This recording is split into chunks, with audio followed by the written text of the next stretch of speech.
on, game load. There we go.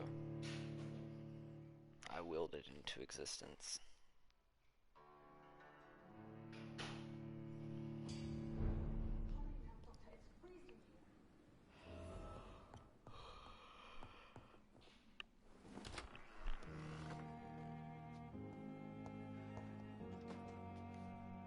Yes, Nurse Crane? How can I help you? I'm so sorry. I know Dr. Swansea wanted you to rest, but we have somewhat of a crisis. A crisis, you say? Our supply of antiseptics is nearly depleted. I was hoping there was another box up here, but...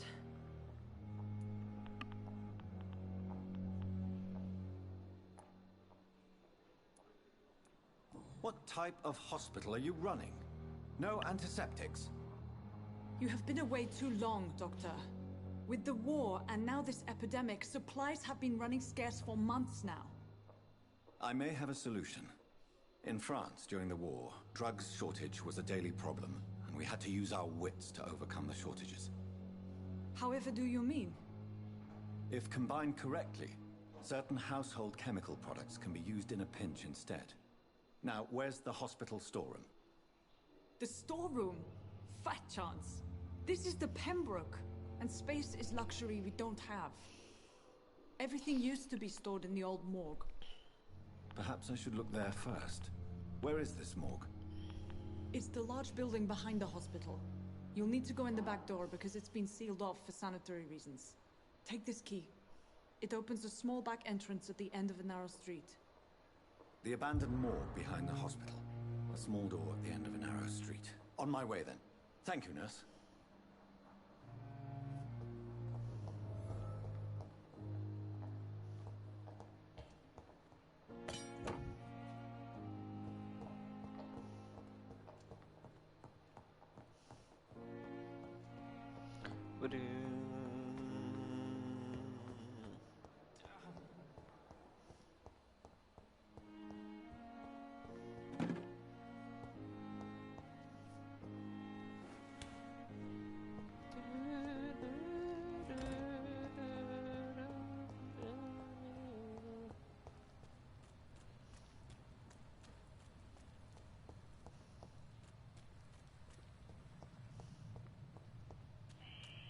Scowl voices in the garden.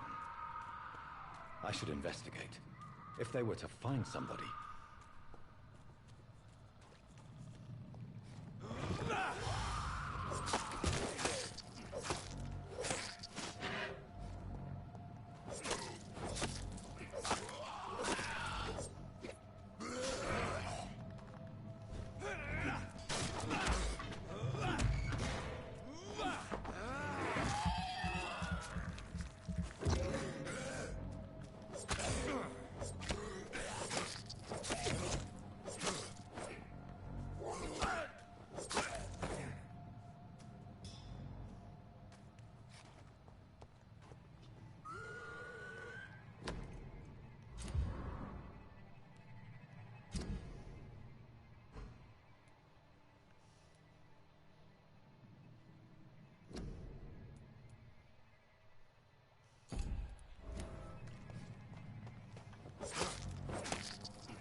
5 shillings. It's locked. Of course it's locked. Well, I'll be.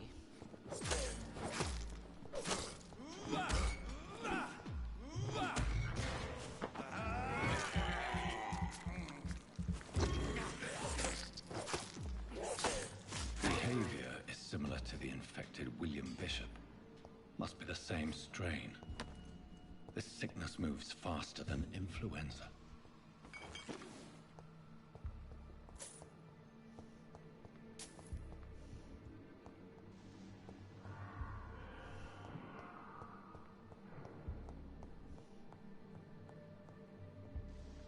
This key will surely grant me access to the basement.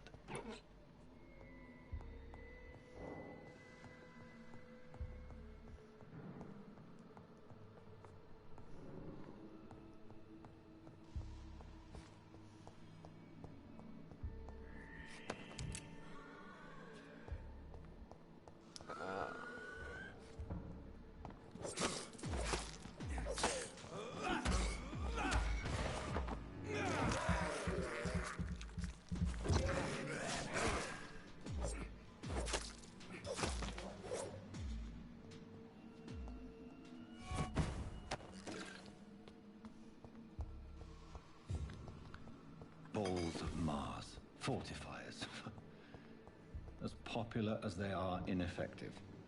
But they do contain iron tartrate, and that might prove itself useful.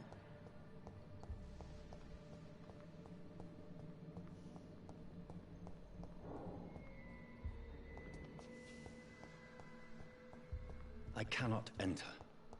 I cannot enter. We're bloody hell, Harry.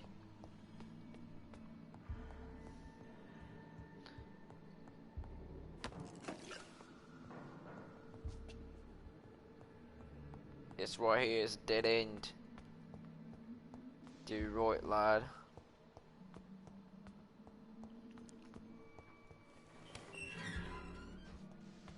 Let's check the basement of the morgue. Well, would you looky here? These skulls feed from corpses and the husks of animals. They're not after blood.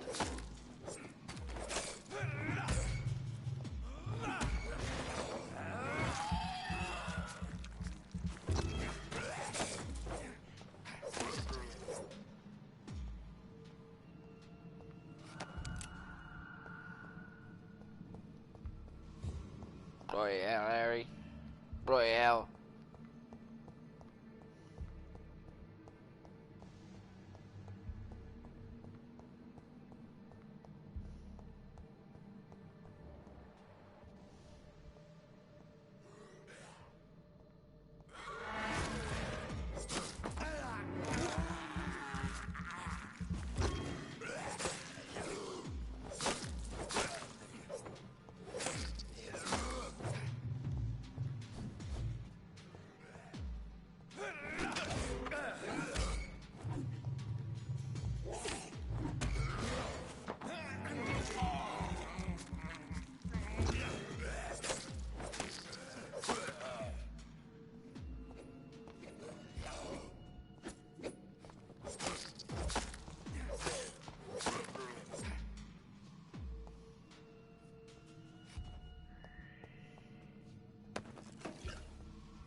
What we got here?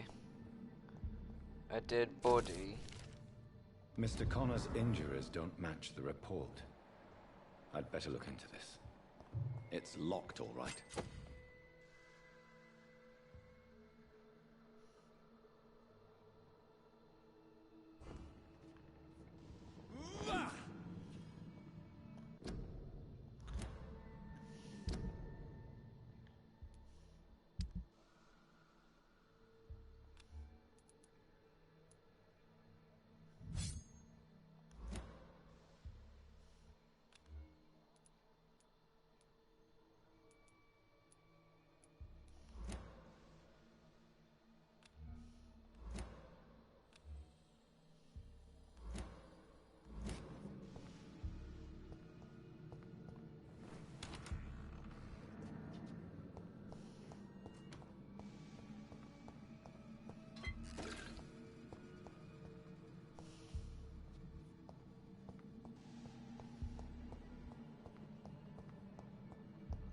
What kind of fucking hospital you running here?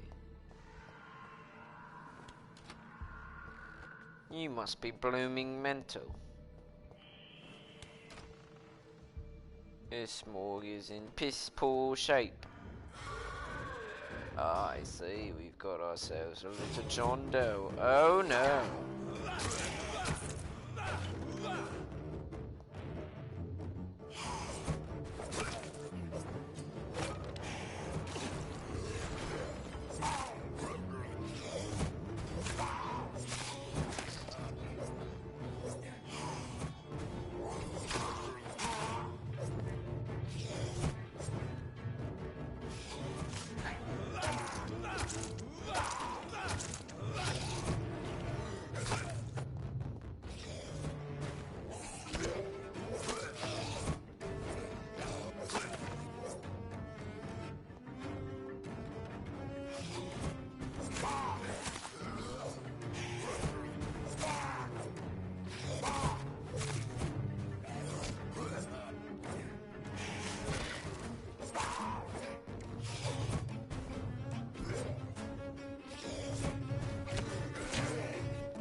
Skulls can be so ferocious.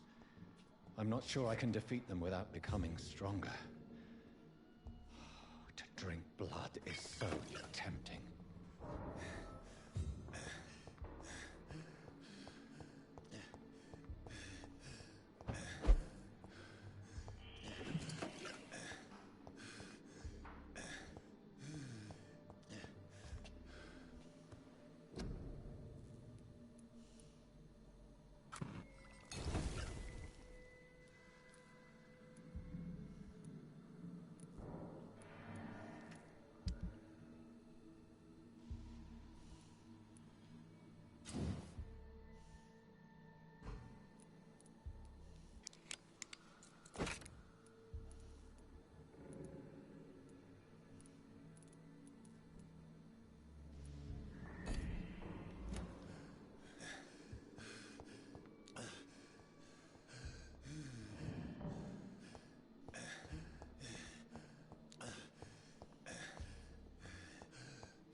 Traces of a pinkish foam at the corner of the lips. Some sort of drug overdose, perhaps? The chest was originally opened to perform the operation. The sutures are clean, but the chest has been reopened. Multiple abrasions and scarring on the arms and legs. Old and distinctive injuries of a sailor or a fisherman. A puncture over the left lung, possibly a chest tube insertion. Not the cleanest work, but I think it was successful. Signs of internal bleeding. So, Dr. Tippett's anesthetics were incorrectly dosed, causing the patient's death. And then, he tried to operate on him again. Tippett has made an egregious error. It's time we talked.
Let us leave the morgue and get back to the hospital. That was more French than British, but whatever.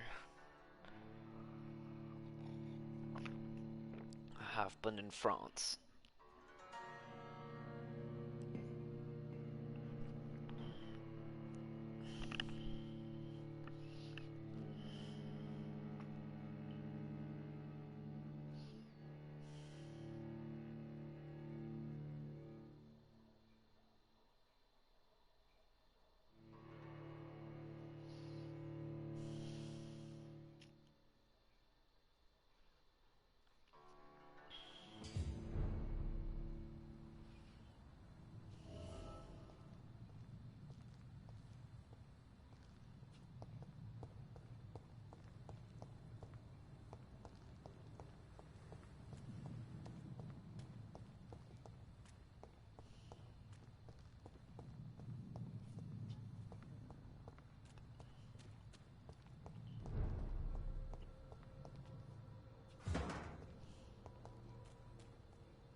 Best stay back, sir.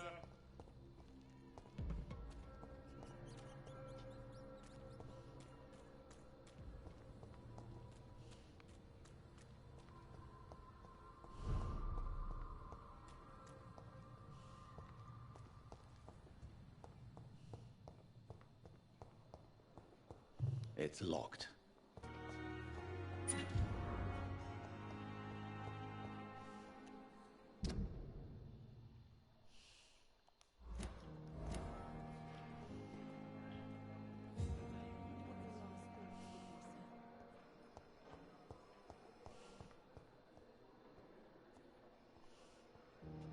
Good evening, miss.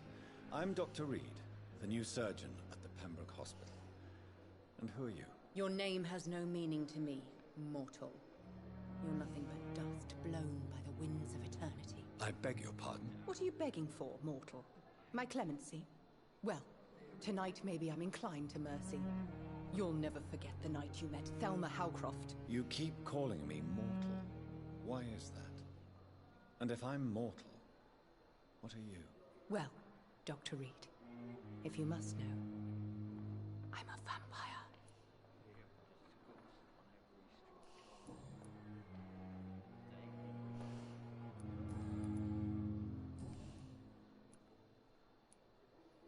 I'm assuming you must be a patient here. Am I right, Miss Howcroft? It's only a cover, to hide from my enemies.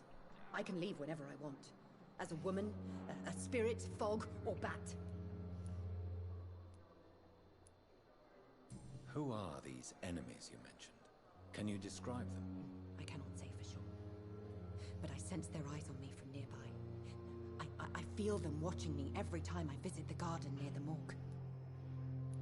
The staff here are not your enemy. They're here to help you, to care for you. I'm not speaking of the doctors in white. I'm speaking of the men and women who hunt me. For I am a vampire. I see. Don't worry. These people will not find you here. I'll personally make sure they leave you alone. Thank you, mortal. But do not interfere with them, for you are no match for those that hunt me. And why do you believe you're a vampire? I don't need to believe anything. It is what I am. It is what I feel within this hollow shell of flesh. Please, describe to me how you feel.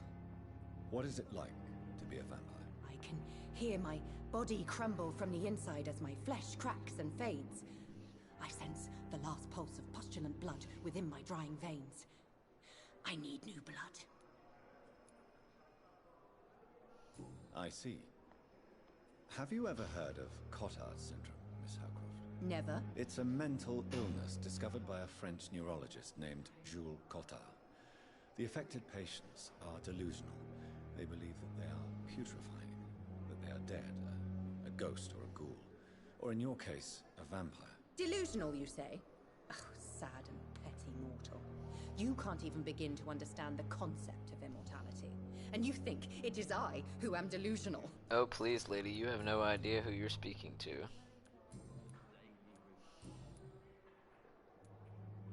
Who are you really, Miss Howcroft? I mean, apart from being a vampire. Is that not enough for you, puny mortal? What do you require? Hmm? Proof of my powers? I'm curious to know who you were before becoming a vampire. It was such a long time ago, I don't remember. Centuries of unholy life can have strange effects on one's minds, you see? I see. I'll leave you, Mistress of the Dark, to your nocturnal activities. I wonder what your last thoughts would be, sir. The daily routine. Good evening, sir. Can I help you? Unless you're here to fix my face. No. I don't think you can help me. I'm Dr. Reed. You are one I've ugly recently bugger. taken the position of head surgeon here. War injuries, am I right? You guessed right, Doctor. German shell took my pretty little mug right off. But they still call me Thomas Elwood.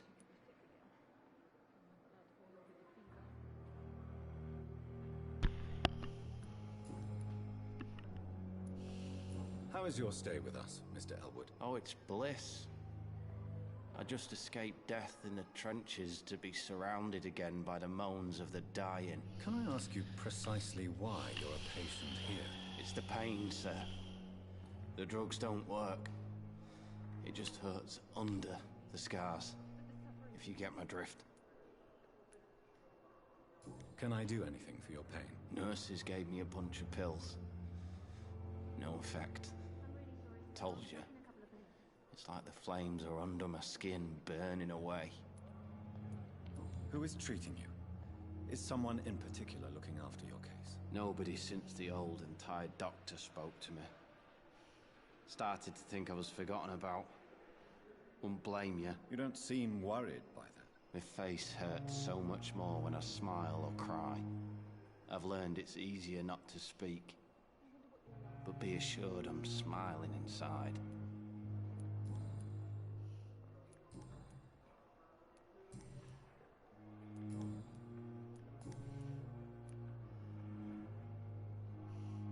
How close are you to Miss Hawcroft? Are you aware that she thinks she is a vampire? To wait for her next nibble is the best reason to stay here. Every time she approaches my bed, she treats me like something tasty. A normal person. Aren't you afraid? She may hurt you if the game goes too far. She's quite harmless, I can assure you. Her head's broken inside is all. While I'm busted on the outside. But she's still beautiful. Living proof that there's hope for me.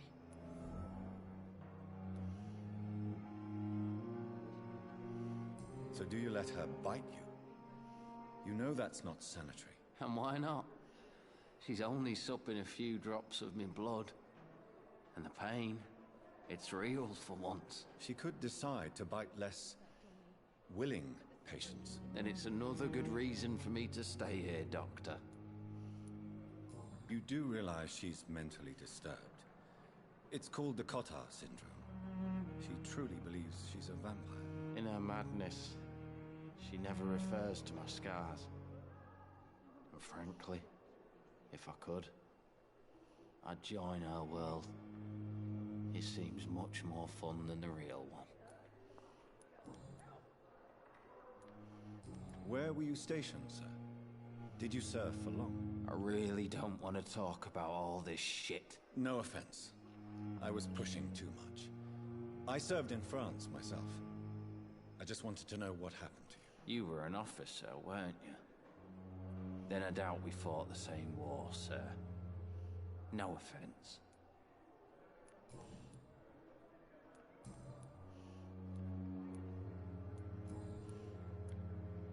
Goodbye for now, Mr. Elwood. The pain. Good evening, Miss Howcroft. There again. How are you tonight? I need blood, Doctor. Warm, rich, vibrant blood.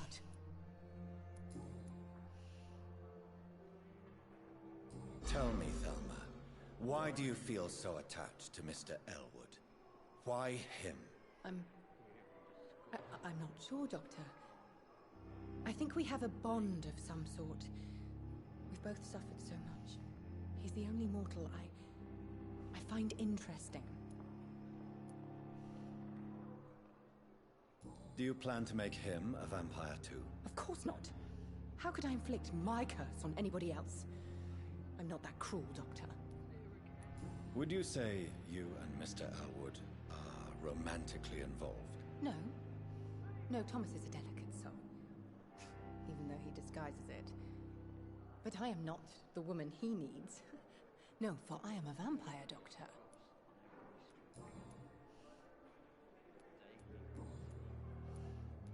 I'll leave you, Mistress of the Dark, to your nocturnal activities.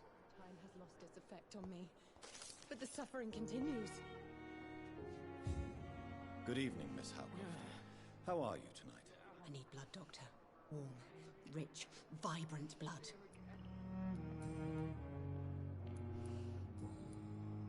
I'll leave you, Mistress of the Dark, to your nocturnal activities. Time has lost its effect on me, but the suffering continues. Good evening, Mr. Elwood. Evening, Dr. Reed.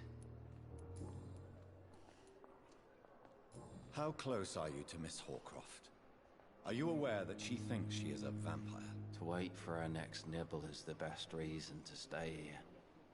Every time she approaches my bed, she treats me like something tasty. A normal person. Aren't you afraid?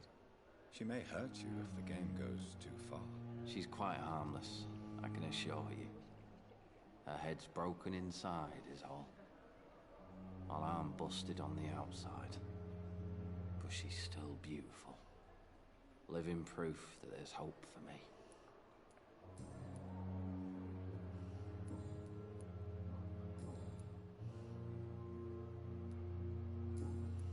Goodbye for now, Mr. Elwood. Disgust on every street corner. Good evening, Mr. Hampton. How do you feel? Dr. Reed, is it? Oh, sir, I must apologize for my behavior. What do you mean? I was not myself in the factory. Fear and exhaustion made me say awful things to you, I'm afraid. You remained perfectly nice and polite. A little delirious, perhaps. But who wouldn't be after enduring an abduction? Thank you, Doctor. That's a relief. Now all I need to do is rest and return to my flock.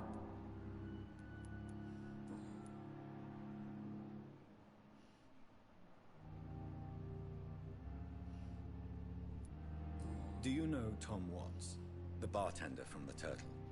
I met him before I found you in the canning factory. Tom? Yes, of course. Always the helping hand, good old Tom. Without men like him, corruption and despair would have wiped out the East End long ago. People are still in despair. How could it be otherwise? The authorities have left us all to rot in this contagious nightmare. No drugs, no advice, nothing. It's a damn shame. Who should I avoid in this part of town, then? Any particularly evil figures? Not really. Most men and women are just doing their best. And it's not my habit to speak ill of people I know, Doctor. What is the general situation in the East End docks? The situation has always been tough, with a lot of tensions between the gangs and the Dockers' trade union. The Wet Boot Boys are very nervous since they lost their leader. Who leads the gang now? Since Clay Cox went missing, it's his wife Edwina who runs the show, with the assistance of her minion, Booth Digby. Has the gang been threatening you? Ah, no. I've had this nickname for so long, you know, the sad saint of the East End. No one dares to bug a saint, not even criminals. How did you end up in William Bishop's den? I had received alarming news about his recent behavior. I went to his place, and he refused to let me go. Why did he abduct you? William was an alcoholic. His addiction suddenly changed to blood. I don't know why. Just like a patient I met here. this Miss Hawcroft. You dared to enter this awful place alone. You're a hero, Mr. Hampton. Or a fool. I'm just a man trying to help his friends, Dr. Reed. William Bishop was a conflicted soul, searching for light.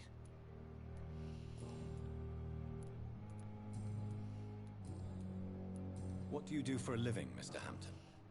I can't help but notice the cross around your neck. I manage a night asylum for the poor and homeless of the docks. And I try to guide the lost and hesitant on the right path to our Lord.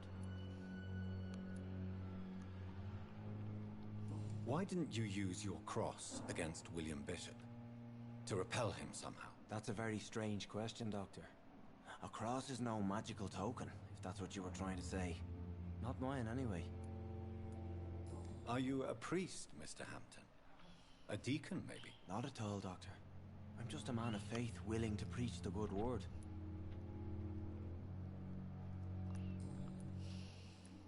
How do you feel, Mr. Hampton? Medically speaking, I mean. I feel exhausted. Beyond exhaustion, actually. William drank so much of my blood in his madness. I feel empty. You're in good hands here. Dr. Swansea is well versed in blood transfusion, and I'm sure he'll take the best care of you. Thank you, sir. I believe all I need is rest. And then I can go back to the people who need me. Have you made friends since you arrived? Not really, but I recognize Miss Harriet Jones. I knew her when she lived by the docks. That poor woman had such a miserable life. You never came to see her here at Pembroke? Receiving visits when sick can be an important part of the healing process, you know. We're not just bodies. You're preaching to the converted now, Doctor. To be truly honest, I thought she was dead. She left the docks many months ago. Goodbye, Mr. Hampton. We'll talk again later.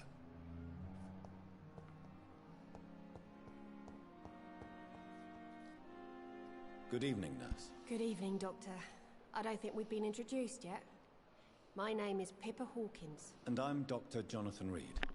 Dr. Swansea has recently offered me a position in this hospital. Well, it's a euphemism that your help will be appreciated, Doctor.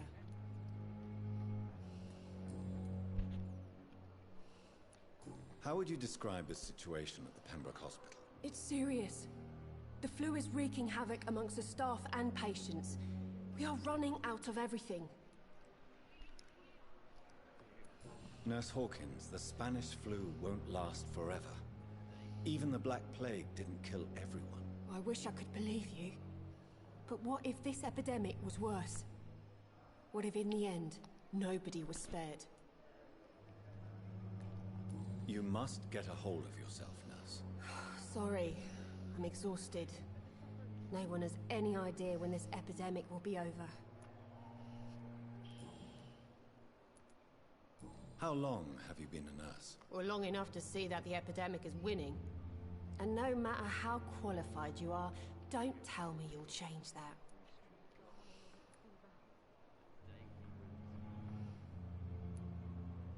You're right. When dealing with such a terrible disease, one must remain humble. But that doesn't mean we shouldn't try our best. Sorry, Doctor. I don't want to sound bitter, but I'm just too tired to give a pep talk like Nurse Brannigan. How is the Pembroke staff coping with the epidemic? Well, not well. Milton, the ambulance driver, is even more grumpy than usual, especially concerning doctors. Why does Milton dislike doctors? I don't know. Just ask him. But be warned, Milton is not the chatty type. Why is Milton grumpy on a daily basis? Is it just an act? Milton's not the kind of man who's bothered about a bad reputation, whether he deserved it or not.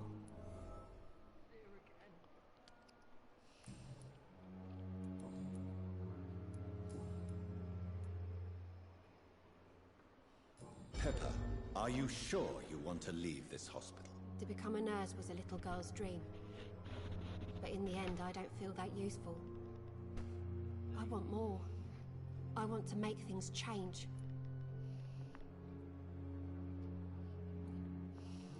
But you're doing something important here. For all the patients who need your help. We save lives, sure.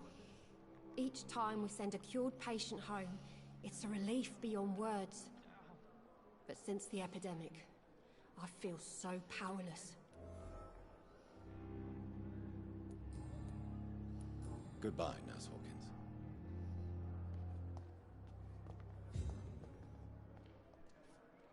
Fear and disgust. Time has lost its effect on me, but the suffering continues. A giant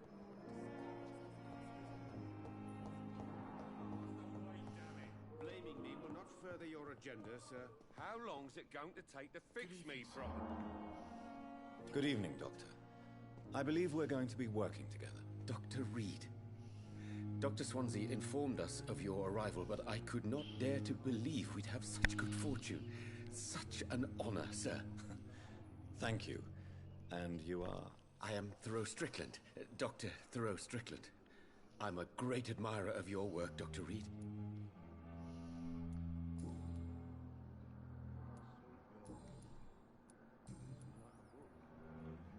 Please, could you tell me something about yourself? I'm a great admirer of your work concerning blood transfusion, Dr. Reed. I run my own experiments. I'm convinced it's the future. What made you choose to be a doctor? I'm not ashamed to admit you and your work have inspired me. I am honored to have the opportunity to work by your side.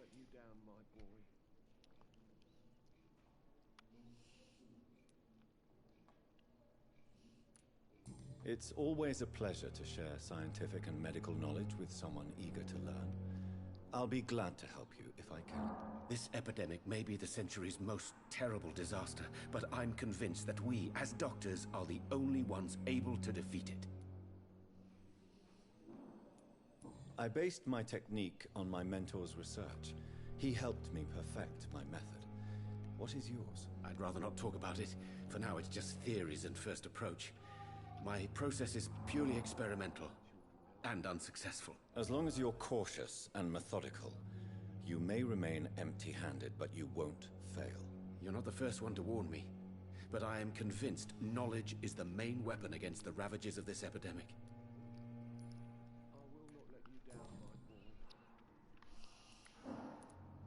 What can you tell me about the Pembroke? Well, it has always been an honor to work with Dr. Swansea.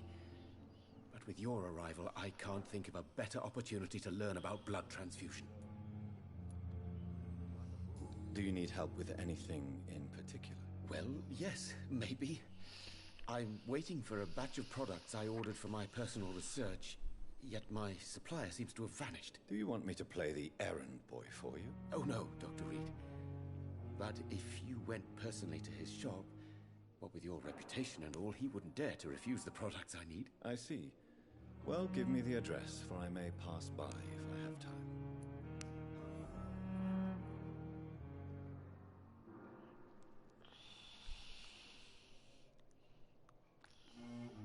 You seem quite optimistic.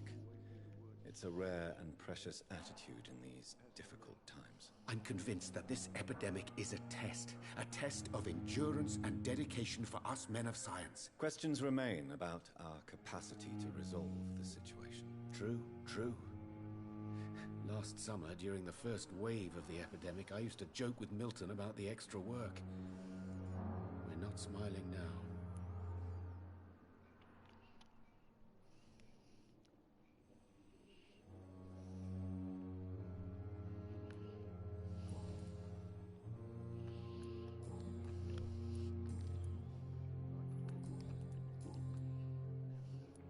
Tell me more about your willingness to experiment with new medical techniques. Harvey Fiddick is a patient suffering from a severe injury that could cripple him if not treated correctly. I'm convinced your blood transfusion technique could help him. What is it you really want? To save him? Or to prove your point? A fair question. I want nothing but to save my patient, Dr. Reed. Especially since I know Mr. Fiddick's story.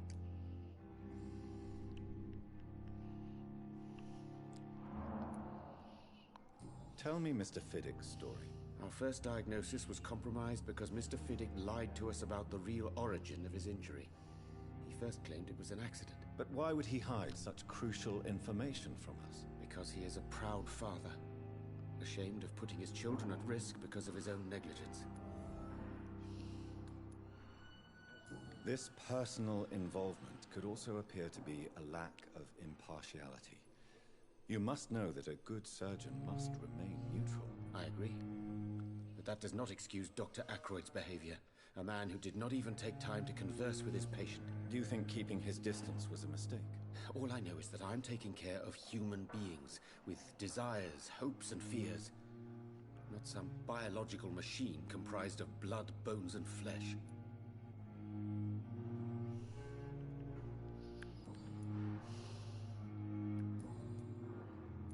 Goodbye, Dr. Strickland. As for me, what a blundering idiot. I'm alright. Yes, Doctor? Don't waste your time with me.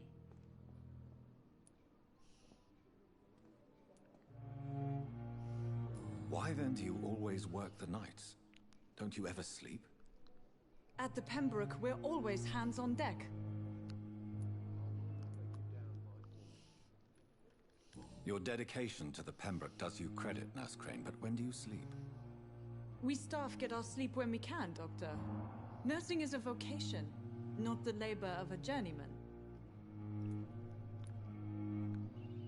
Lack of sleep and the medical profession always ends in disaster. I've witnessed many a colleague succumb to stimulants to fight exhaustion. Drugs were as deadly as bullets in the trenches. London's trenches start here at Pembroke Hospital. We are on the front line, make no mistake.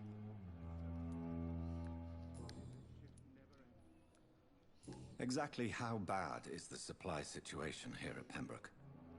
It really depends. Dr. Swansea deftly works his society contacts for monies, but with the quarantine, well, we're in God's hands. Please, could you point me in the direction of the morgue again? It's the large boarded-up building behind the hospital. You can't miss it. The key I gave you will open the small back door to it. That's all for now, Nurse Crane. Thank you.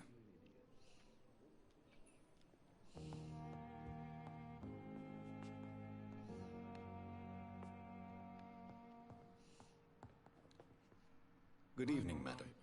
Can I help you? It's my son who needs you, sir. I'm Dr. Jonathan Reed. How can I help your son? I'm Beatrice Goswick, mother of Mortimer Goswick. Could you check on him, please, Dr. Reed? I've heard much of your talents as a physician. Goodbye, Mrs. Goswick. Good evening. I'm Dr. Reed. Can I help at all? No, Really? Why are you here, then? I don't want to talk. My throat hurts too much. I suppose that this pain is the reason you're here. Is someone taking care of you? Yes. And no. Could you at least tell me your name, sir? Mortimer. Mortimer Goswick. Tell me about yourself, Mr. Goswick. I don't want to talk, Doctor. How painful is your throat, Mr. Goswick? So painful I'd rather not talk at all, Doctor.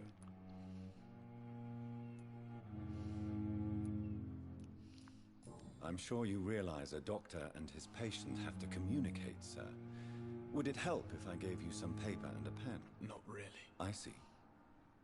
Then maybe it's not just your throat that hurts, Mr. Goswick. Perhaps your sore throat is just the consequence of something more hurtful. Yes, maybe. But I don't want to talk or even write about it now.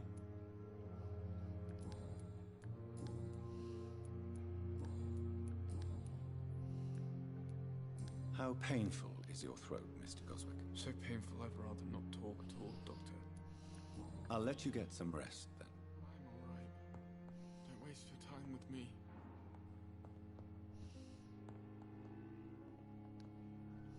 Good evening, sir. I'm Dr. Reed. I believe we're going to be colleagues. Reed, yes, I've been informed about your arrival. I'm Waverly Ackroyd. Welcome aboard, I suppose. Does my arrival inconvenience you in some way, Dr. Ackroyd? Let us just say that I don't particularly share Dr. Swansea's enthusiasm for hiring you. What we need here are reliable professionals, not overrated dabblers.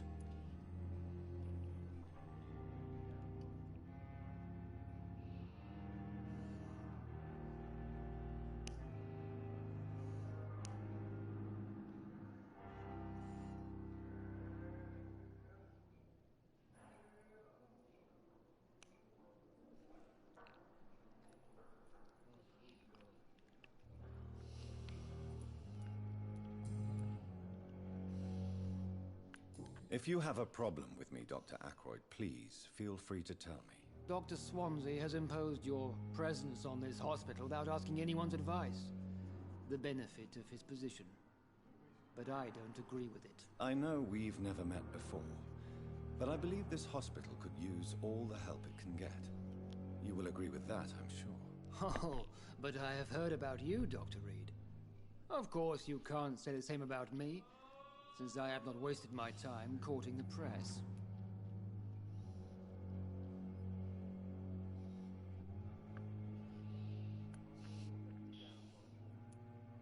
There is no need for such animosity between us. Don't you think the epidemic is already enough to deal with? That is one point we could agree on. And that is precisely why I want to be sure that you will be of help to this hospital, instead of a burden.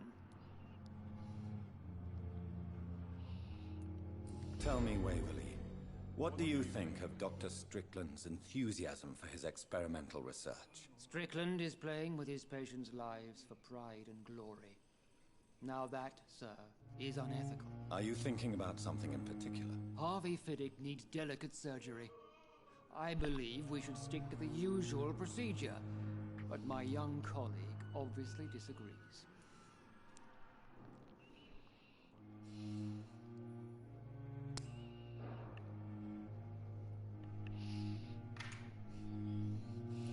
Why do you wish to lead this surgery? I strongly believe that Mr. Fiddick should not be butchered to test an unproven procedure.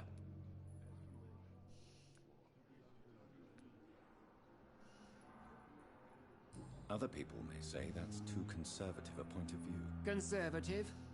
And what are you going to say to Mr. Fiddick if he loses his arm because of the operation? Because that's what's going to happen if the surgery is a failure. And are you not afraid that your rivalry with Strickland may be blinding you? Rivalry? I guess you could call it that. But I will never be childish enough to let my personal feelings affect my judgment.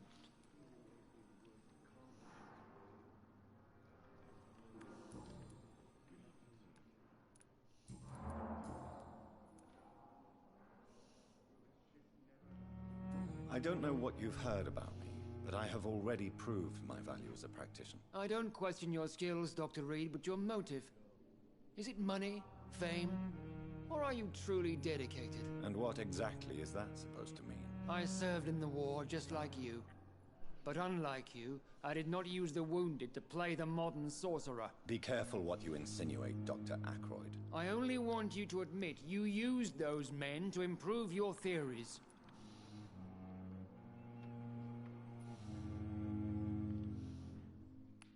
This is ridiculous. My blood transfusion technique saved many lives, and you know it. You see? That is exactly what I hate about people like you. You avoid this kind of accusation instead of facing reality. It seems you have bad memories of your military service. I refuse to see this industrial slaughter as scientific progress. War only reveals the worst in men. We can at least agree on something, Dr. Ackroyd.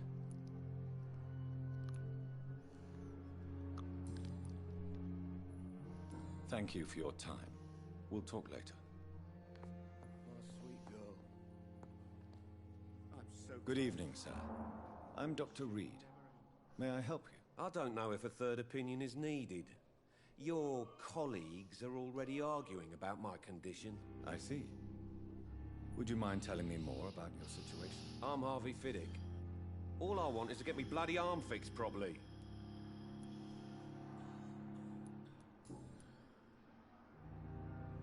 Tell me about yourself, Mr. Fiddick. I'm just a regular guy waiting to get his arm fixed, so I can return to work and to my family. I was more curious about what you were doing before being hospitalized. I'm a carpenter. And a good one, too. But that means I need both arms to feed my family, Dr. Reed. Tell me about the doctors who are arguing about your case. Strickland and Aykroyd. They both want the best for me, but there's a lot of pride there. Doctors are no different from carpenters, it seems. What do you mean? I often had professional arguments with rivals on a building site. Difference is, I disagreed about wooden nails, not flesh and bones. Are you satisfied with your treatment here? Well, it's clear that I've chosen a bad time to be injured. Forgive my bluntness, but you seem overwhelmed by cases of the flu. I won't lie to you about it. I'm afraid we are. Are you sure you don't want to operate yourself, Dr. Reed? I have the feeling you're very capable. And your colleagues seem to think so too. In other circumstances, you would be right. But for now, I don't think I can take on the responsibility. My apologies.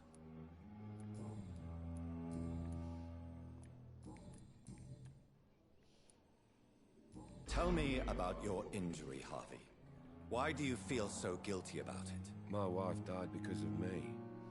And now I may lose everything because I've been careless enough to hurt myself. What an arsehole. How could your job be responsible for your wife's death? I was working a double. She went out to bring me a hot meal and got caught in a German bomb raid. Oh, God. You can't hold yourself responsible for your injury, Mr. Fiddick. Unless you tried to hurt yourself. Of course I didn't hurt myself. But I can't work until my arm is fixed. My children need to eat, Doctor. Is there anything else that's bothering you? Can I help in any way? I'm all right. Considering the state of this place, I should consider myself lucky, I guess.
Yeah, this music is very time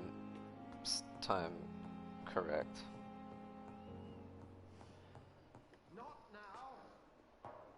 now. Alright. Call me tits.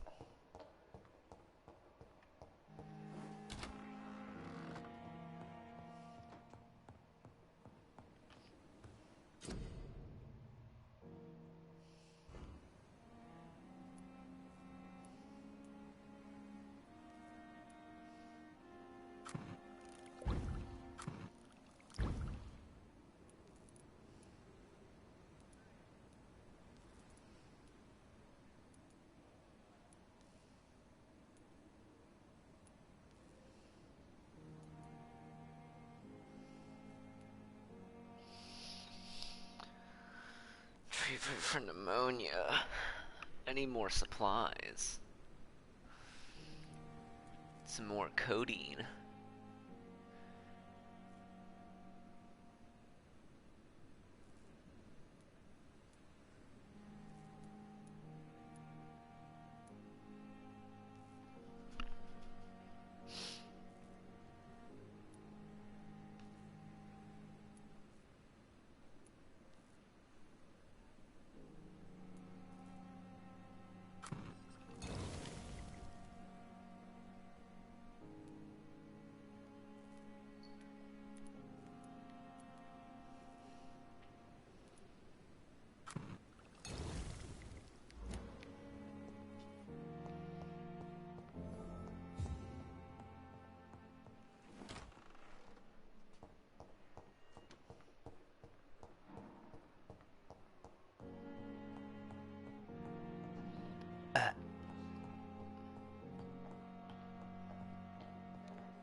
house in the East End. Good evening, sir. I'm Dr. Jonathan Reed. I'm new here. I've already heard about you, Dr. Reed. I'm Milton Hooks, the ambulance driver for this shithole of a hospital. That's quite a blunt introduction, Mr. Hooks. You can call me Milton. I like to speak my mind, Dr. Reed. Perk of the job. Don't judge me, and I won't judge you. I'm not sure I understand what you're talking about. Well, I'm no doctor, but I'm pretty sure a gun can't be used as a surgical instrument. You have a keen eye. I learned to shoot during the war, and have carried one ever since. Old habits die hard. No need to explain, Dr. Reed. And if you ever need a better gun, remember, I may have something for you. I have some good news, Milton. What? The epidemic's over? I retrieved your wallet, with all the money, and a certain picture. Well, yeah, Pippa Hawkins is my girl. So what? Is it the difference of skin colour that bothers you? Not at all, Milton. Good. Please, take this money anyway, to remind you to keep your mouth shut. Not everybody is as broad-minded as you, Dr. Reed. Goodbye, Milton.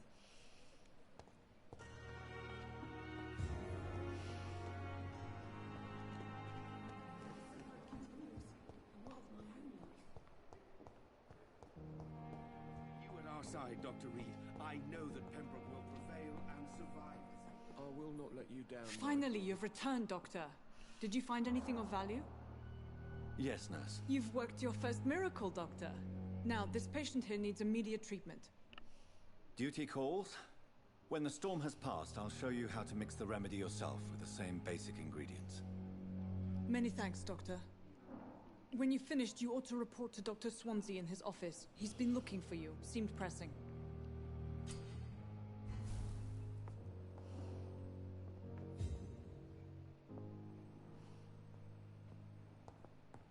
I'm all right.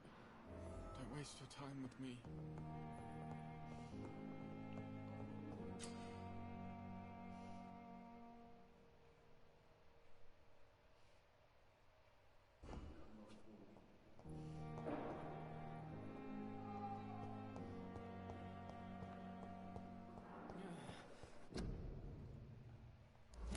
Damn. The pain. It's here again. Good evening, Mr. Elwood. Evening, Dr. Reed.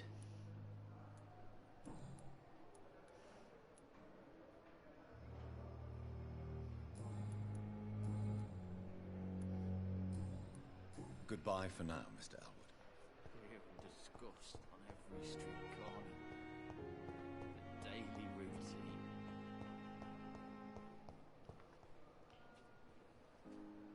Good evening, Miss Howcroft. How are you tonight? I need blood, Doctor. Warm, rich, vibrant blood.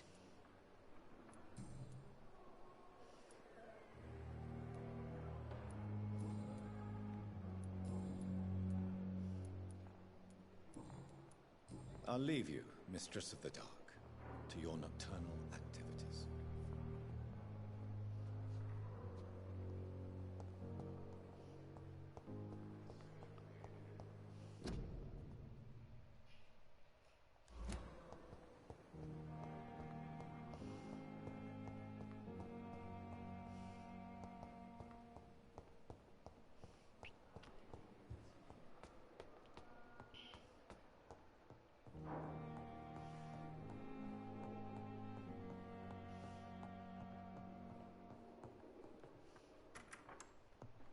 Please, Jonathan, come in. Fascinating, is it not? In the last decade, so many mysteries have been brought to light with our microscopes. The human body, biology's penultimate frontier. The more we explore its boundaries, the less we're able to trace a clear line between life and death. You, my friend, have a foot in both countries. The view must be vertiginous. It's at least as vertiginous as chatting about vampires with you, I would say. This must be all so new to you. This area of town, the hospital, a brand new life. How stimulating it must be. I wish I could share your enthusiasm, Dr. Swansea. but my condition defies scientific categorization. Undead? Unalive? Immortality defies logic. I cannot express my thrill at this serendipitous turn of events. The world's most eminent specialist in blood transfusions, a vampire. One might say a gift from heaven.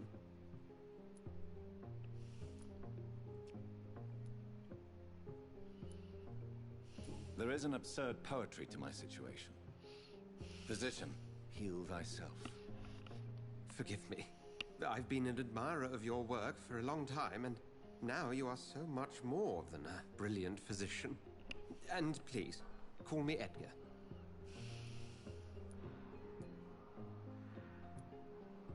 I'm not some doe-eyed student, Edgar. I understand we both have something to gain from this relationship. Very well. I have a task for you, Jonathan. Something that will require all your newfound skills. Please, go on. The Pembroke only survives through the generosity of our benefactors. Unfortunately, our main donor has found herself in a bit of a bind. Now, if you could help her out... A spokesman or politician is what you need. That's not my calling. And until I come to understand what has happened to me, I require discretion. Discretion is in order, Jonathan.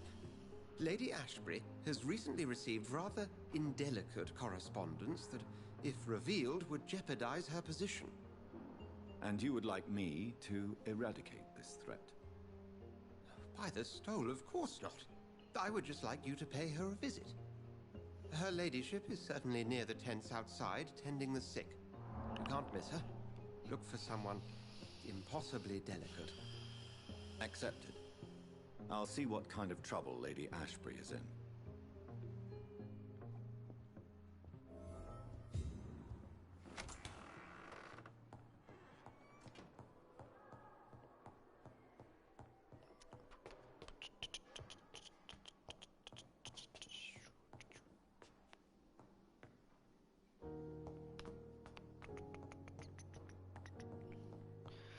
Bum ba bum ba bum ba bum. I'm a vampire running through the streets of London. I'ma take you in the back and then you bend abundant. Hindi bindi bundi hindi bindi hindi bunda honda. A baba da boo da bibba da boo da bibba da baba da boo. Here again. Good evening, Nurse Hawkins. Good evening, Dr. Reed.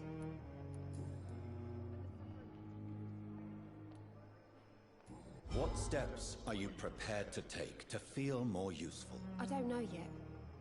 My sister believes that the real fight is in the streets nowadays. Maybe she's right. Maybe this is what I must do.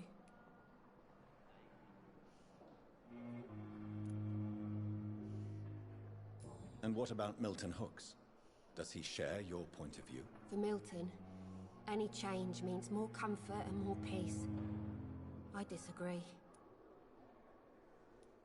If you feel that saving lives is not useful enough, perhaps it means that you've lost faith. On the contrary, my faith has never been stronger. Maybe we are all just too proud to face up to the fact that science cannot compete with God.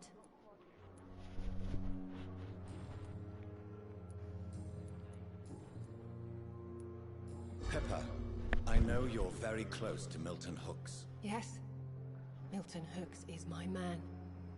If you want to report me for that, just feel free, Doctor. I have no intention of reporting you, Nurse Hawkins. But are you aware of the risks? The rules say I won't be allowed to work as a nurse anymore. But here at the Pembroke, we break rules all the time. Is he worth the risk? Hey, I'm no perfect woman, and Milton is not the finest bloke. But we do our best to get by. That's all any of us can hope for nowadays.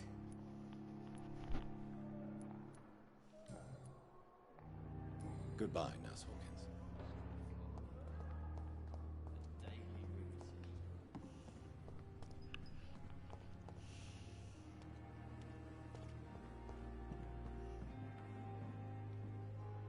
Good evening, Nurse. I'm Dr. Jonathan Reed, the new surgeon here at the Pembroke. Dr. Swansea has already told us about you, sir. I'm Nurse Gwyneth Brannigan. Welcome to the Pembroke Hospital. Did he really? It's a good thing I wasn't hoping to keep a low profile. All members of staff have already read about your new blood transfusion technique. Dr. Swansea made sure of that. I see. Well, I'm a little surprised, but I suppose I'll just have to deal with this unexpected notoriety. You must know, blood transfusions are Dr. Swansea's primary subject of research. He is convinced it is the future. Goodbye, nurse. Call me if you need assistance.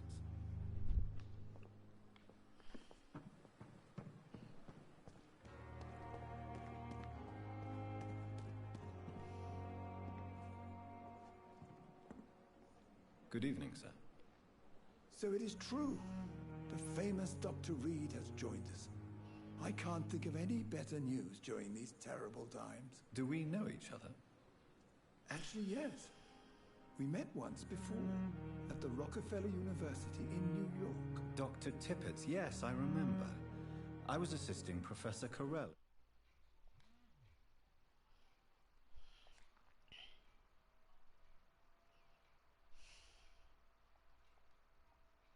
In his research about coronary bypasses. He had nothing but praise for you. He was also very confident about your future. And look at you now. Eminent surgeon, streaming some blood transfusion Vamyre specialist. Yes, sir. Have you heard of any underhand dealings going on in this hospital? I have no time for such triviality, my dear colleague. We're here to save lives.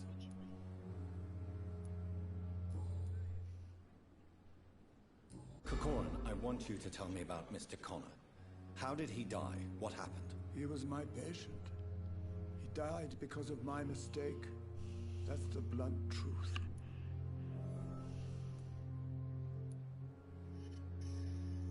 Who was this patient? I don't know.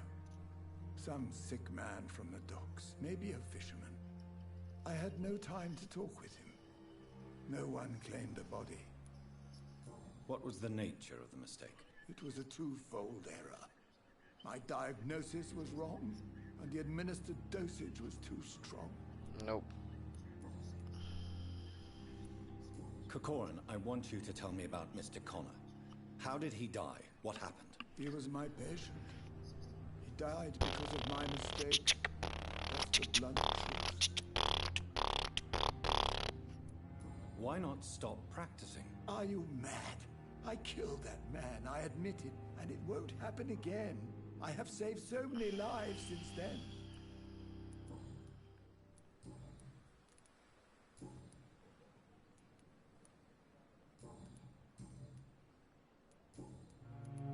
Goodbye, Dr. Tippett.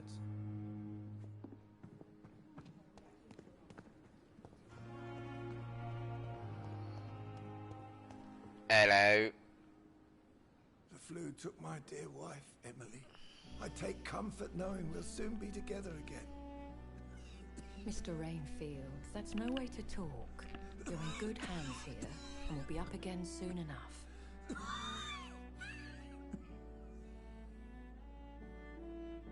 Now do me a kindness and get some sleep. I'll be back round later. Your words are kind, the blessings of an angel. You're the sweet, sweet Lady of Mercy.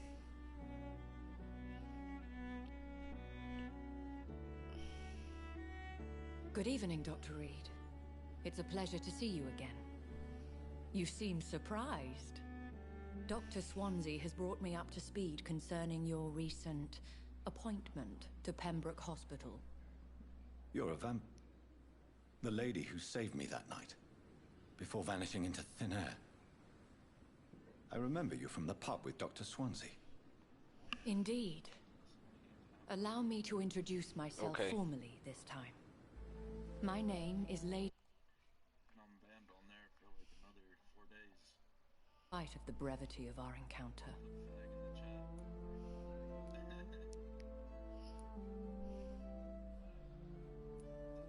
Apologies. You've taken me by surprise. I'm very happy to see you. The pleasure is mine, Doctor. I hope you're more disposed to answer my questions now. You must have countless questions, but our rather urgent matter first.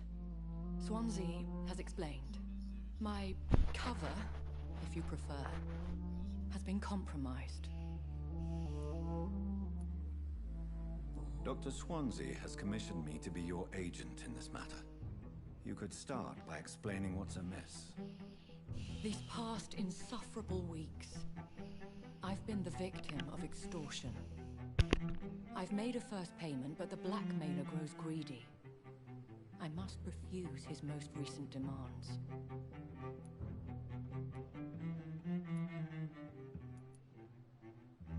What are your expectations?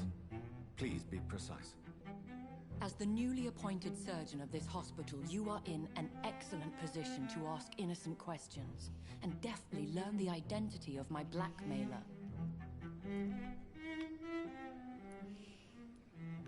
Who would be so foolish as to threaten you? A kindred spirit. Even if it were the case, and I highly doubt it, a vampire would have asked for something more valuable than money. My suspicions lean toward a patient or their family. Please continue. Every detail is essential. I'm your man. My embarrassment in this matter is eclipsed only by my shame at having put the hospital at risk. The threat from our anonymous scoundrel is clear. A list of dates. My visits coinciding with the dates of suspicious patient deaths due to massive blood loss.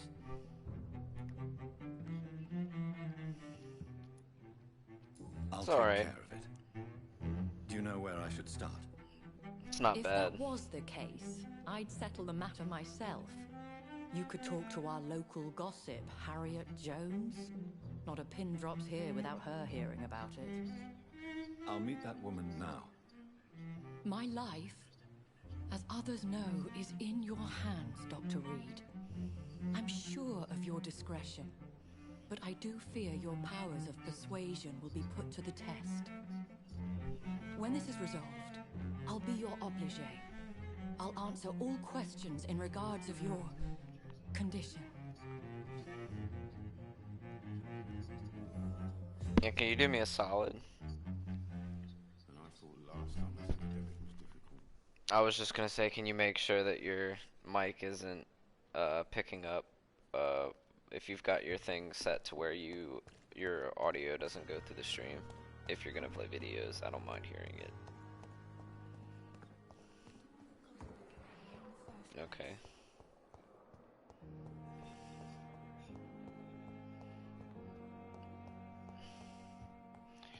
And who might you be? What?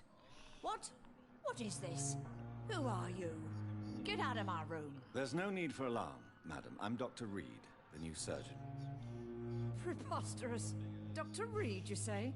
I don't want some bumbling intern. Where's Dr. Swansea? Please, calm down, madam. I assure you that I am highly qualified. I'm just back from war duty. How brave. Threatening an old defenseless woman. You know how long I've been a patient here? You've picked the wrong fight. I'm Harriet Jones. Harriet Jones? Indeed. I've been meaning to have a chat with you. You know what goes on here better than any other patient, I gather. Oh, better than any patient, nurse or doctor. I've seen so many vile undertakings. I heard there have been some despicable goings-on. Was there a case of blackmail? Blackmail? Wait. You're investigating something. This isn't a social call. One of those incompetent cunts slit a poor sod's vein.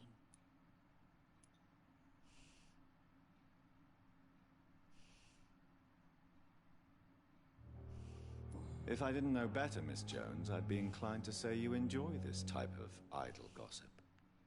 God's honest truth, Doctor. It's just the way it is here. Most of these bitches would let you freeze to death before getting you a blanket. I assure you, madam, this is not an investigation into a possible medical error. Debauchery, then? Nurses Crane, Hawkins, Brannigans, whores, all of them. They can't keep their legs shut. I've seen them scratching slutty sores. Really? Well, if you have irrefutable proof, I'll not have the staff behaving in such a manner here. This is your business, Doctor, not mine.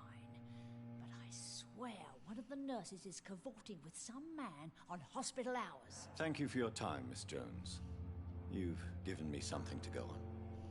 See you on the next round.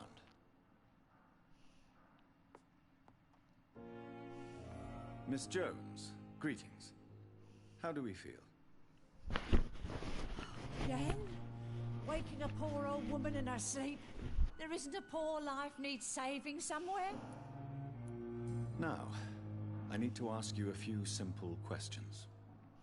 Well, if you really must. Have you noticed any suspicious comings or goings? It would be a great deal easier to make a list of things unsuspicious in this house of charlatans. Everyone here is very capable. I have not seen any instances of unprofessionalism. Thieves and murderers, the lot. People have gone missing here, you know. Poof, without a trace. Come now, Miss Jones. Surely it's not that bad. Have you no eyes? This hospital accepts all manner of souls, regardless of origin. The proper sick cannot heal. We're kept sickened by the refugees. If you could just tell me why you were admitted. It's terrible, Doctor. What with a pain in my chest, coughing up blood, and I get awfully tired. Wouldn't be so bad if I hadn't lost my house and all. I see. No one comes to visit, you know. Not even my own flesh and blood. I'll come and visit you shortly. Good night, Miss Jones. The patients and staff might know something. I'll start my investigation with them. It's blooming mad. Damn. The pain. It's here again. You're madder than a uphill gardener on a Saturday evening. Good evening, Nurse Hawkins. Good evening, Dr. Reed.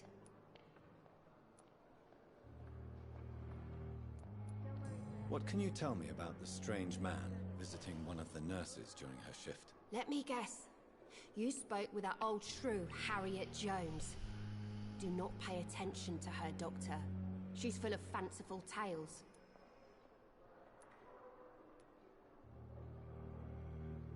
She could have been telling the truth about the mysterious man. That old witch will end up in hell soon enough. Who cares if a nurse finds some happiness where she can? Ah, so you're the one then. No matter how you feel about her, Miss Jones deserves our help. Who says I don't care for her? Hate is what keeps that old crone alive.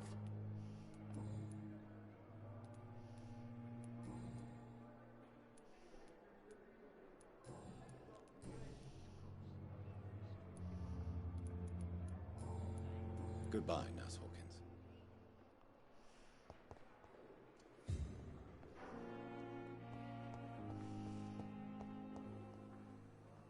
Good evening, Miss Howcroft. How are you tonight? I need blood, Doctor. Warm, rich, vibrant blood. Have you heard of any blackmailing going on within these walls? I have no time for mortal games. My secrets are beyond their comprehension, Dr. Reed. I'll leave you, Mistress of the Dark, to your nocturnal activities.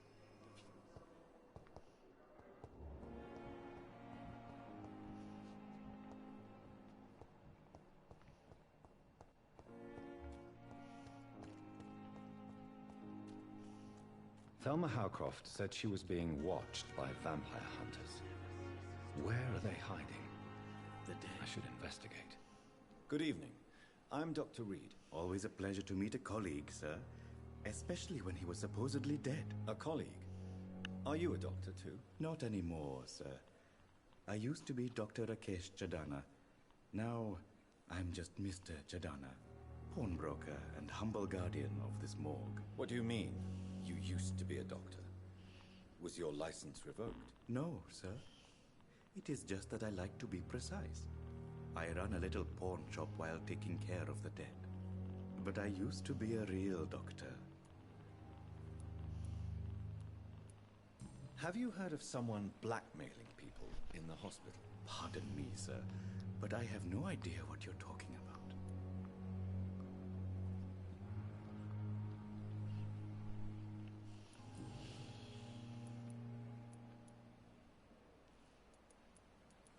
Have we met before? I don't think so, sir. Why? When we first talked, you said you were glad to meet me since I was reported dead. Funny story, sir. Your sister came here a few nights ago. You were missing, and she was looking for your body. She must be very relieved now. My sister is dead, though.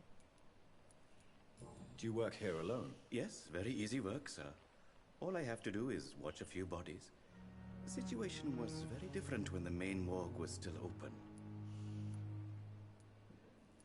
Why do you have to watch these bodies? Because these poor fellows It's have no trash. names. We keep them in case someone comes looking for the missing.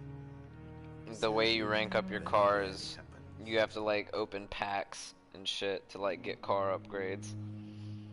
So you're never guaranteed to get the upgrades you're looking for your car. So it's really grindy. It's really bad. Why close the hospital's main morgue? It was for sanitary reasons after the beginning of the epidemic. Cadavers had to be moved to the nearest mass grave. Are you afraid or uneasy being surrounded by so many corpses? Why should I? These bodies are empty vessels. Flesh left to decay. Poof. No soul anymore. Yeah, I've played it way before they gave it away. I'm disappointed I bought it, even though I only spent like 14 bucks on it.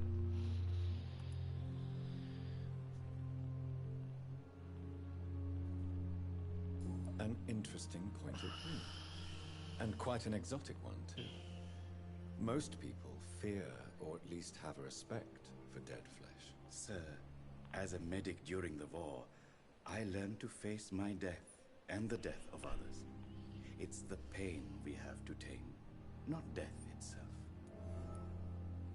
How did you get this job? After I left the army, I worked as an undertaker down by the docks. I worked as an undertaker down by the docks. Business there. Milton Hooks helped me get a job here. No, this guy's Indian.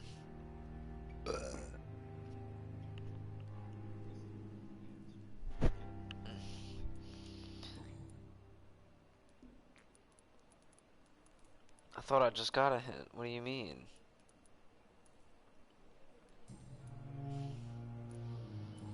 Oh, it's under the personal questions, it is. Since you're not afraid of dying, do you believe in life after death, Rakesh? No. I believe we must do all the good we can while alive. This is time is short, and the obstacles are endless. Actually, this is a early 20th century doctor. I don't think so. Don't mistake me. I love life, and I'd like to live a long life. But everything has to decay, sir. Yes, Even you goodwill. do. Yes, you do.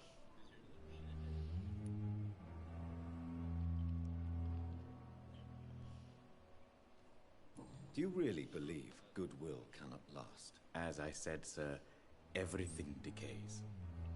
If I was to never die, goodness, I would be bored or worse. And I like to be helpful, sir. Quite depressing, wouldn't you say? Yes, but the good news is, we'll all die before losing our humanity, sir. So you're ready to die? No, I'm not. I don't fear death, for I won't see it. What troubles me is the pain my death will inflict to those I know. You're a wise man, Mr. Chidana. No, Dr. Reed. I am a foolish man. But I like to think otherwise. What's up, motherfucker. Goodbye, Mr. Chidana. Goodbye, Mr. Chidana.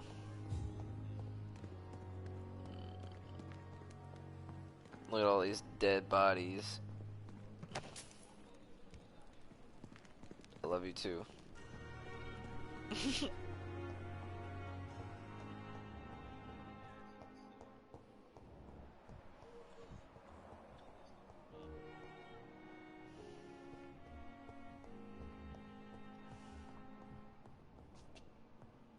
I will not let you down, Mike.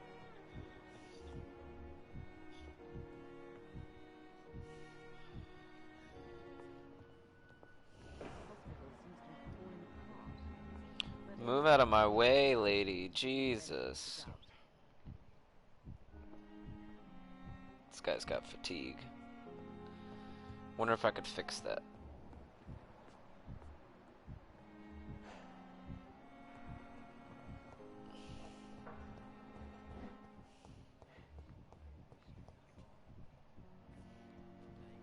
She's healthy. What the fuck's she doing in the hospital?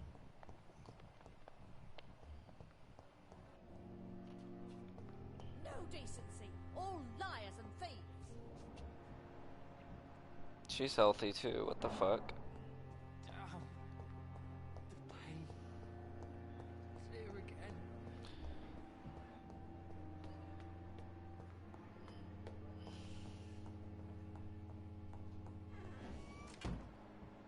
It's locked, all right.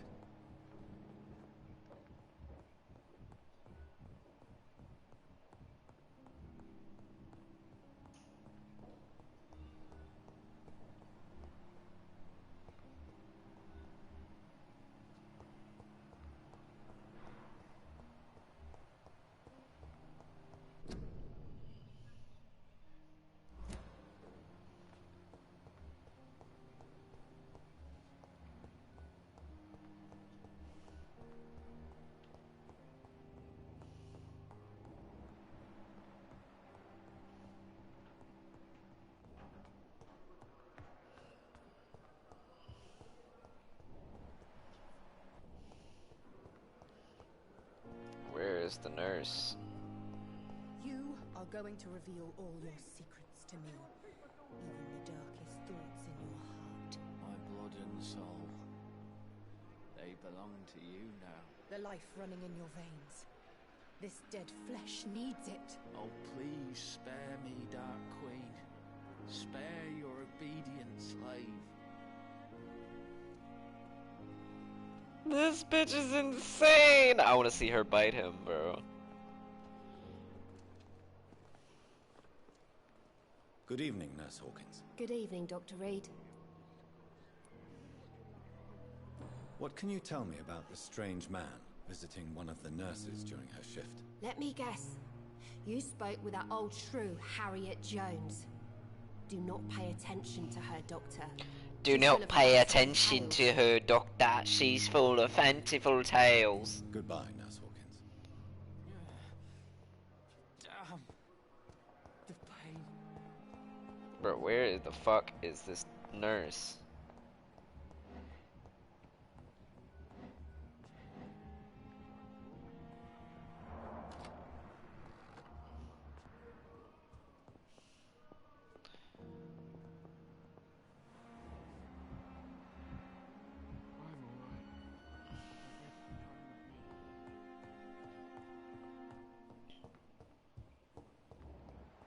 Yo, where the fuck are the nurses?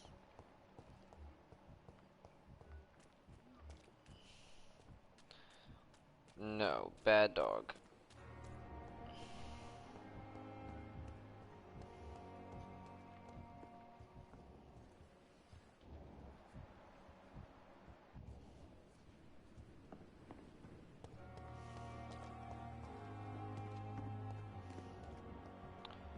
Oh, maybe I can speak to you. Good evening, Nurse Brannigan. Good evening, Doctor.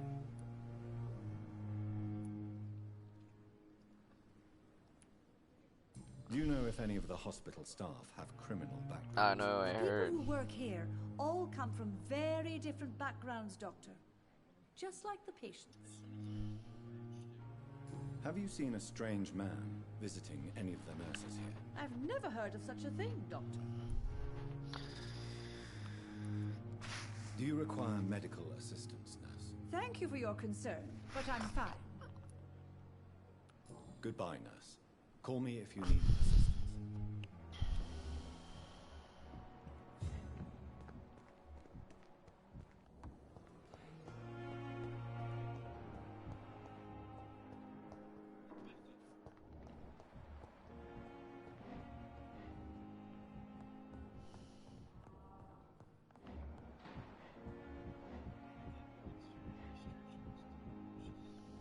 I cannot enter. Reads me like a book. Never.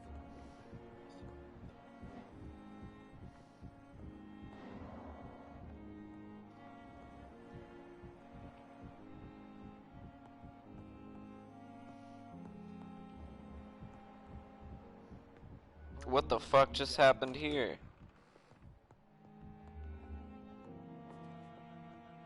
Good evening, Mr. Goswick. How are you? I'm okay. Do you need any help? I'm afraid I may, sir. I don't mean to be a burden. You are not a burden, sir. Healing you is my responsibility. And you have my gratitude for that.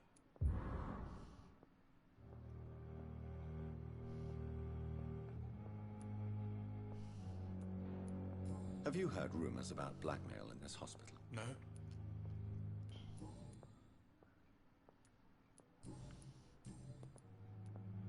How painful is your throat, Mr. Goswick? So painful I'd rather not talk at all, Doctor. I have to go now, sir. But don't hesitate to contact me if you need any help.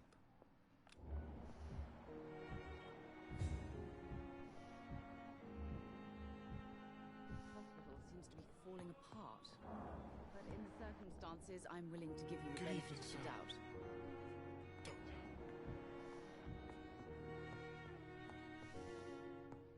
I will not let you down, my boy.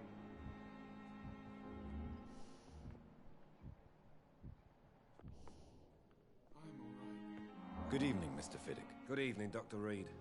Any news about my operation? Have you heard talk of any blackmail here at the hospital? No. Nothing. Is there anything else that's bothering you? Can I help in any way? I'm all right. Considering the state of this place, I should consider myself lucky, I guess. Goodbye for now, Mr. Fiddick. I'll see you later. I will not let you down, my boy.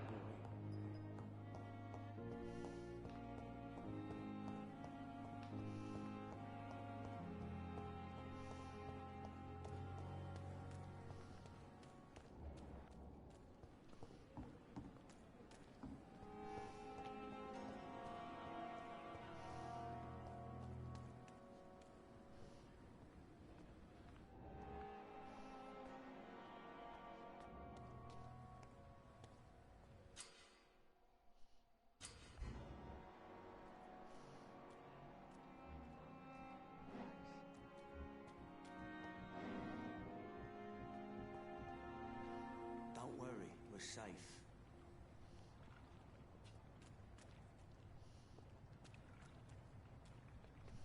Don't worry, we're safe. You're sure you don't come back with me? Nah, I ought to see someone at the hospital. Be careful. You look so bad they may keep you as a patient. Fuck 'em. I don't like hospitals or doctors. Well then, when you go back to Whitechapel, you may find this useful. What is it? A pass for a free medical exam by the best nurse available. Just read it. I don't read well, but thank you, I guess.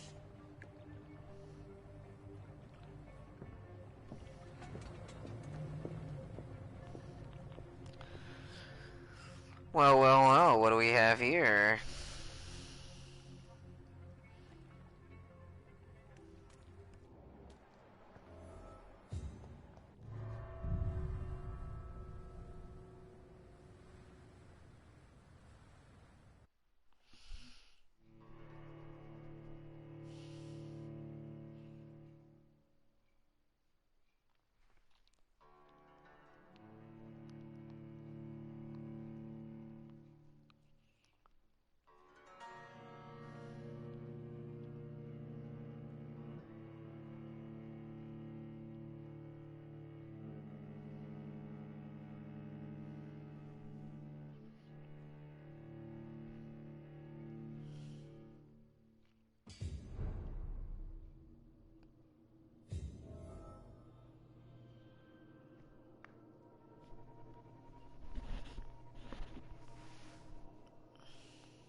That doesn't sound good.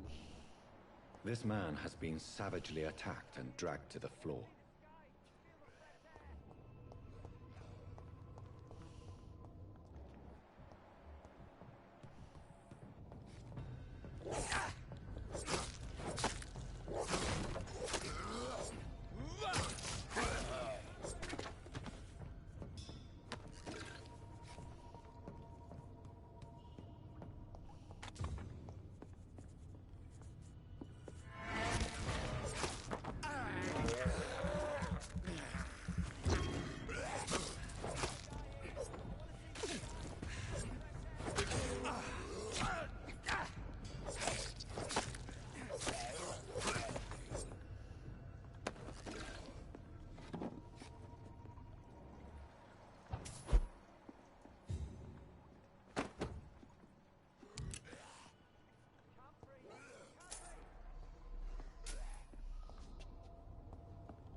What sort of creature is this?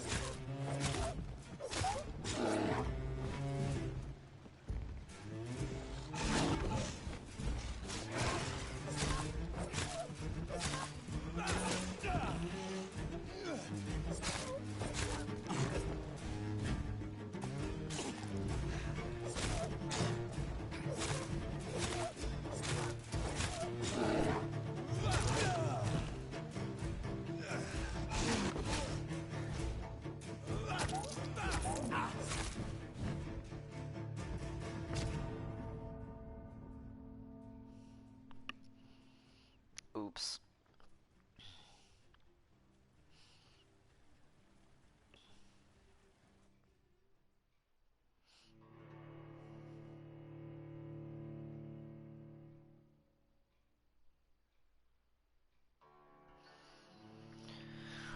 They look like a werewolf. The Werewolf of London. Werewolves of London. Bum bum bum bum bum bum bum bum. Ow! Werewolves of London.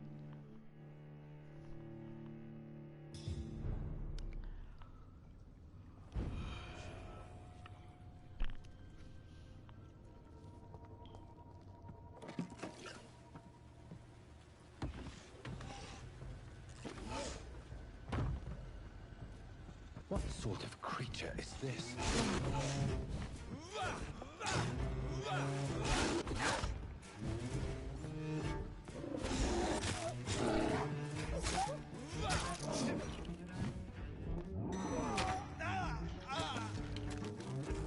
The fuck?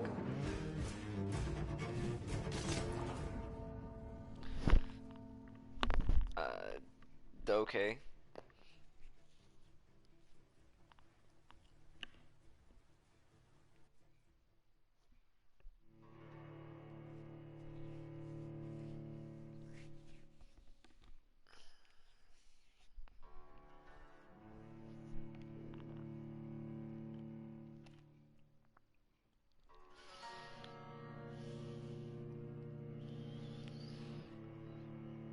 didn't pay attention last time, but does this bring me back to full health?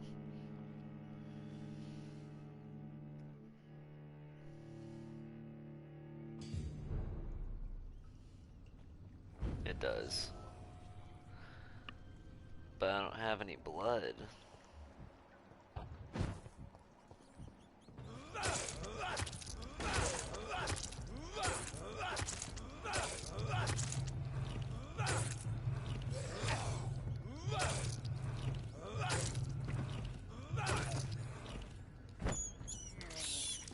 I have this thirst for blood.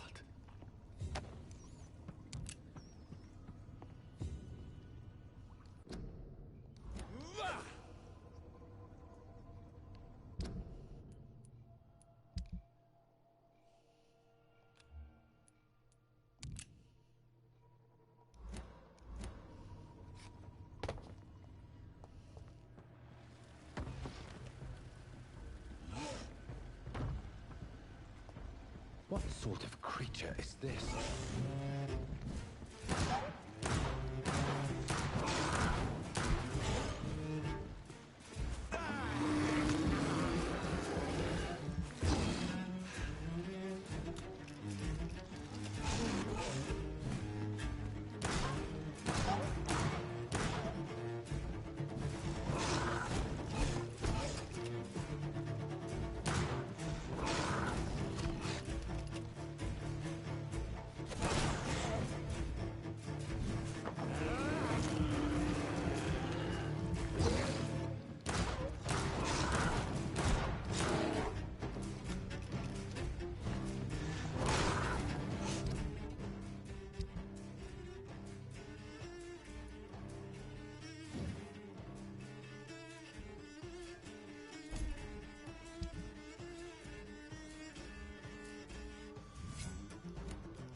Fucking dodged. What the?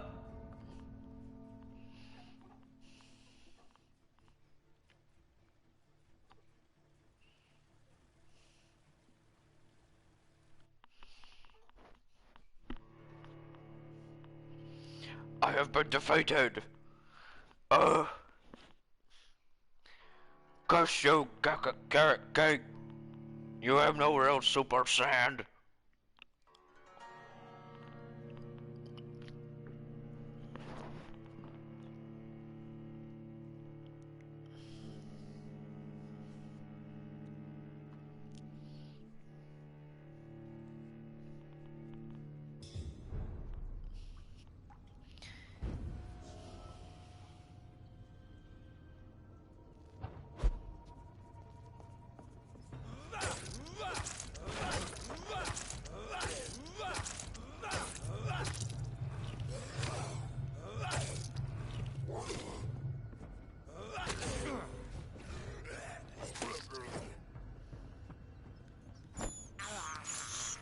I can't believe I'm doing this. I have this thirst for blood. Where are the rats? I need more rats. It's funny because I recently played a game where rats were a bad thing. Now they're a good thing.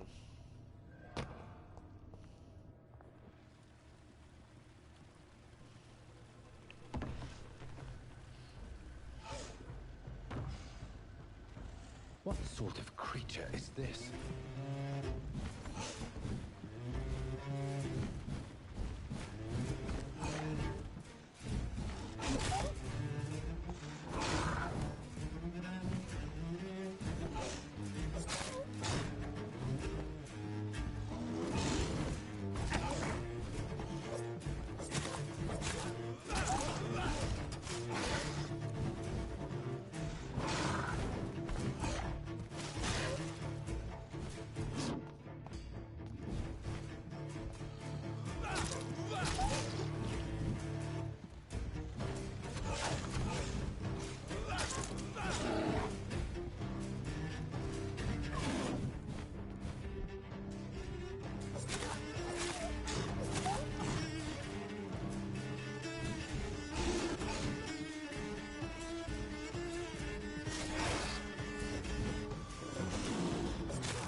No, back the fuck up, you idiot.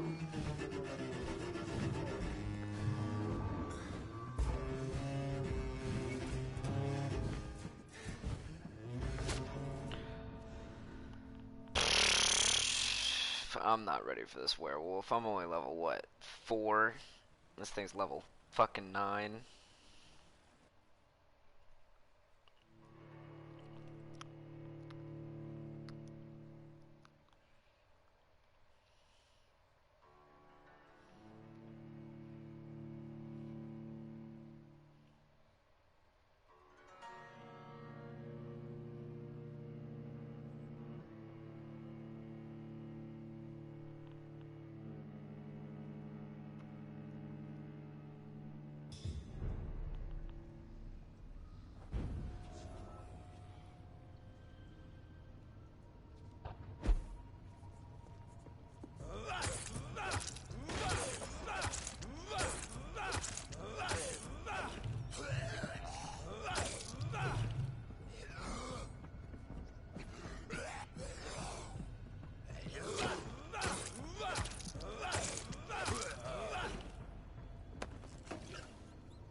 This is despicable.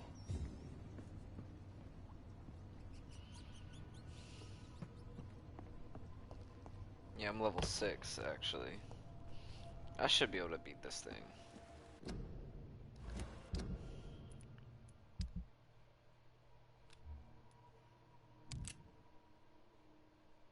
Oh, I'm out of ammo, though. That sucks.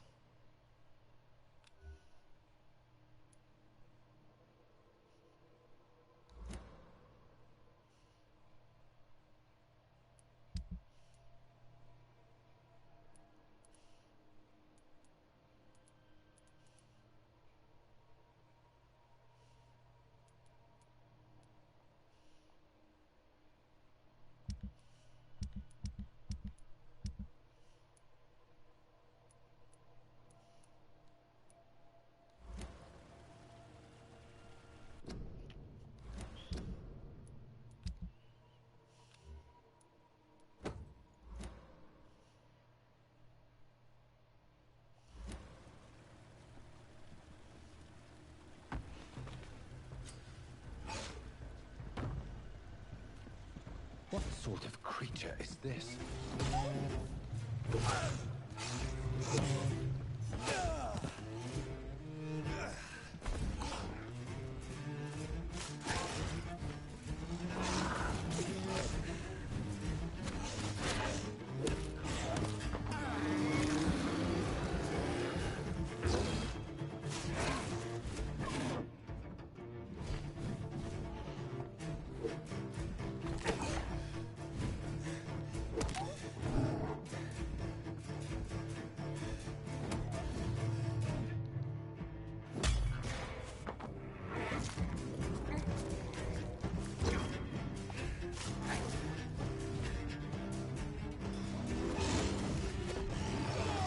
I parried! That's fucking bullshit.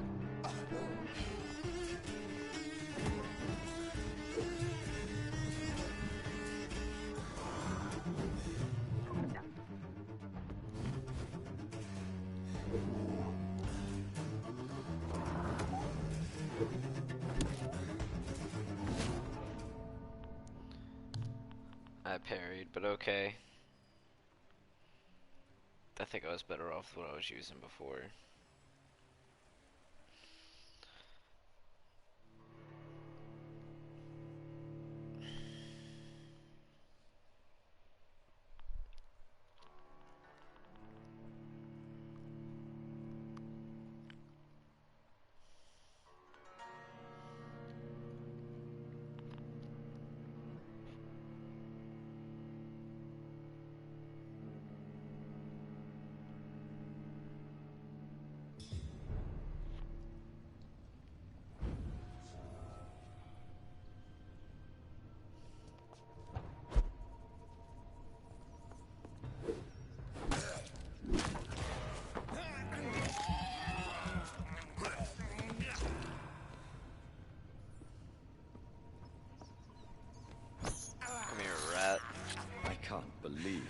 doing this? Where's that other rat? Let me eat you. This is despicable. Give me a quick little nibble.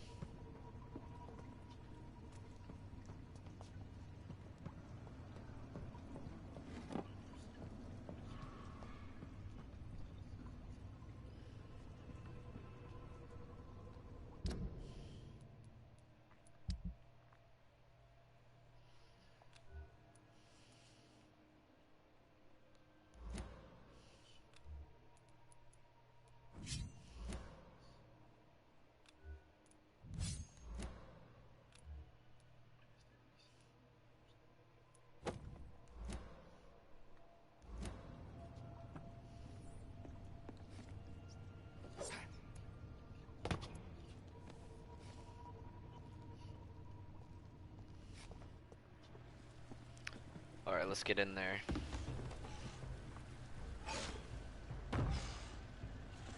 What sort of creature is this?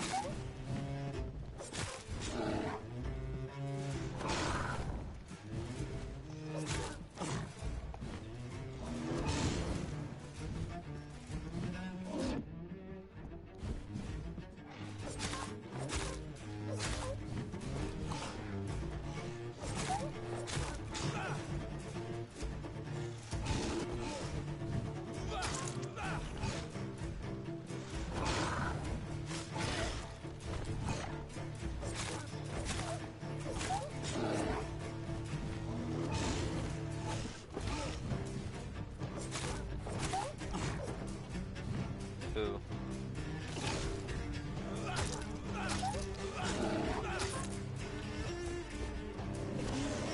I do hear him, but who is it?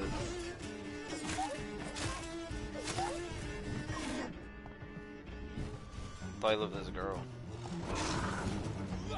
Thought he lived with this girl.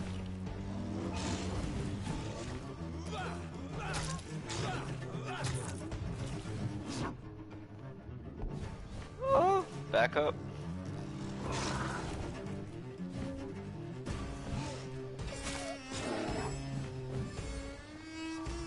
Leave me alone, you fucking werewolf looking motherfucker.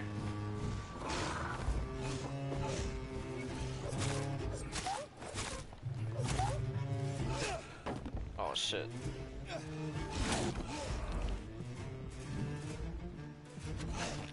I'm fucking backed up.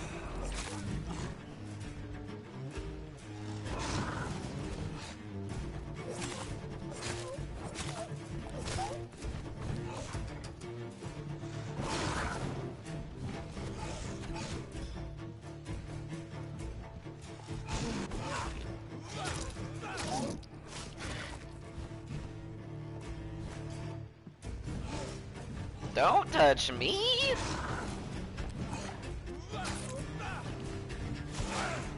Oh shit. Oh shit.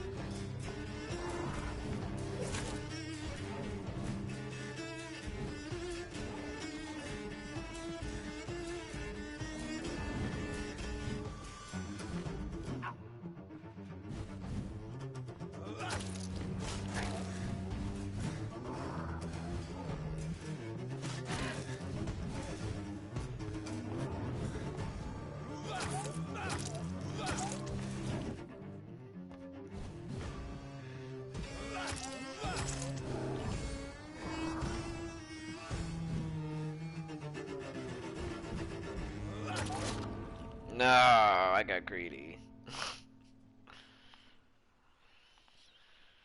The thing was low. He was low. I mean,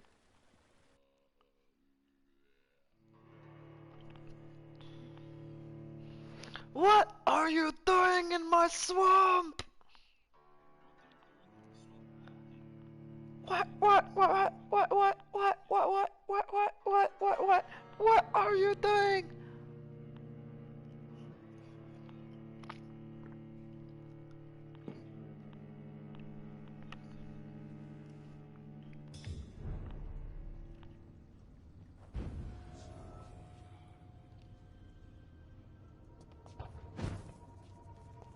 Hey you. Give me some of your blood.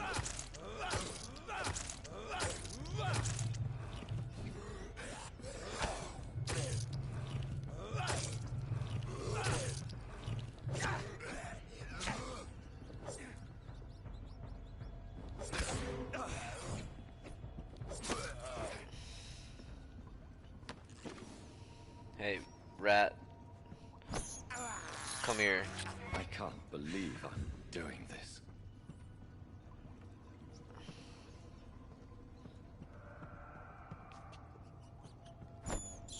I want to suck this rat's blood.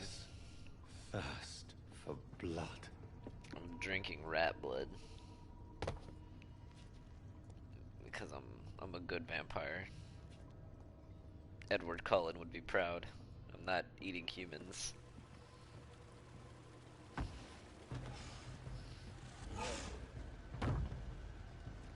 What sort of creature is this?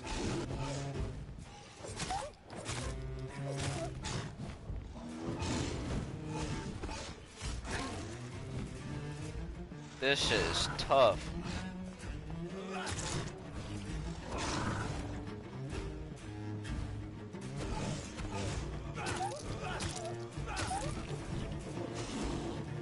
Can only get 2 of those.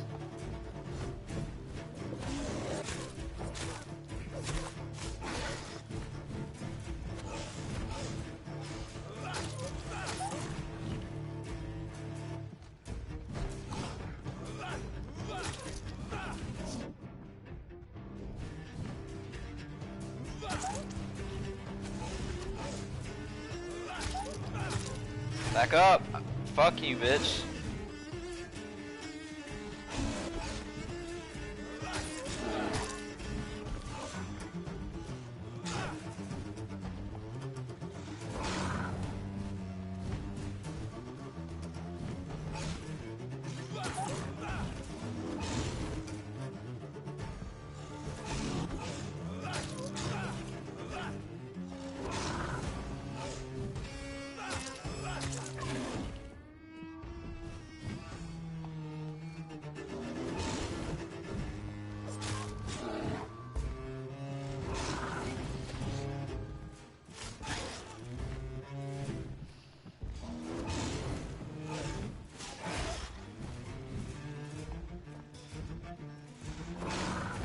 Come here, fucker.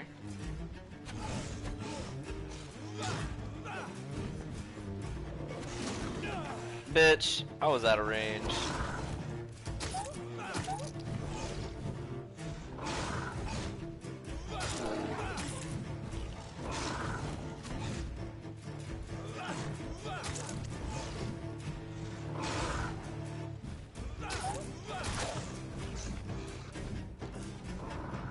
I'm dying.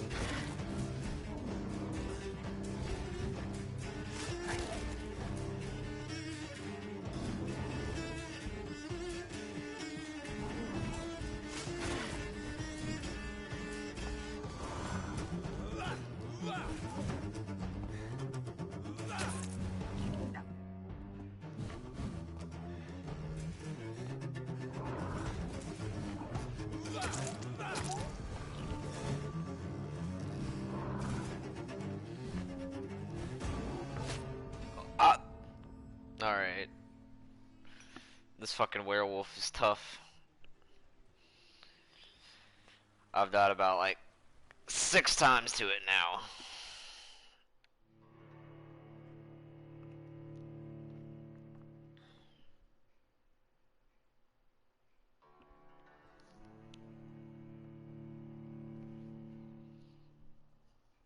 I'm nerfing myself because I'm not eating humans. If I was digesting human blood, I would be much more OP.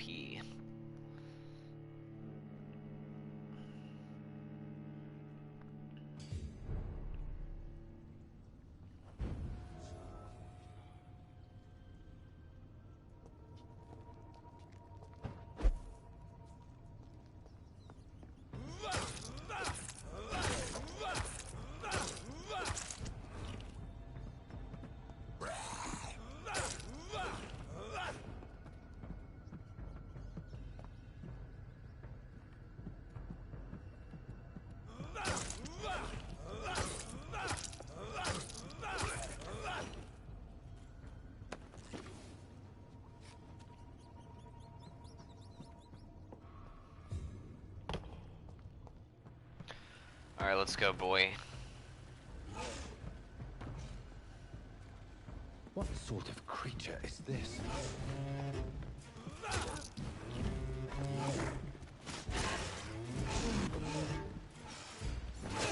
Oh, fuck.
Barely hooked me.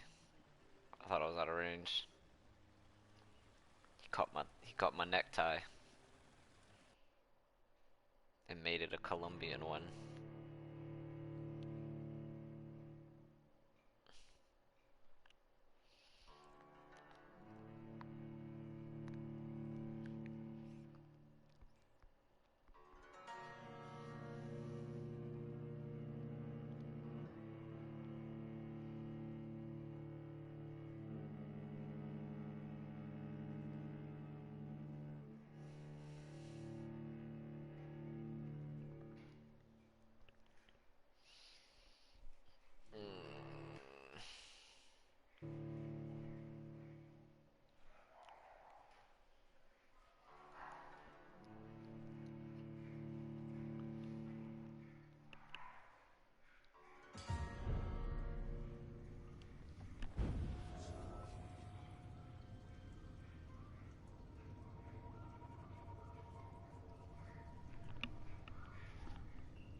Alright, let's try this again.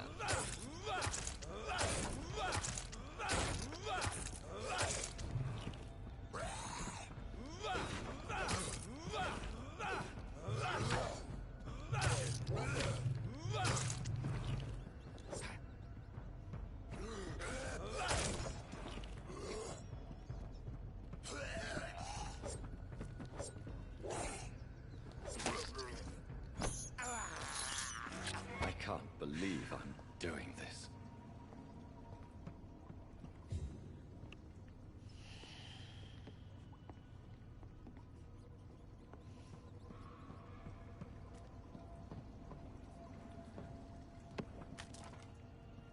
Heal up. Time to go.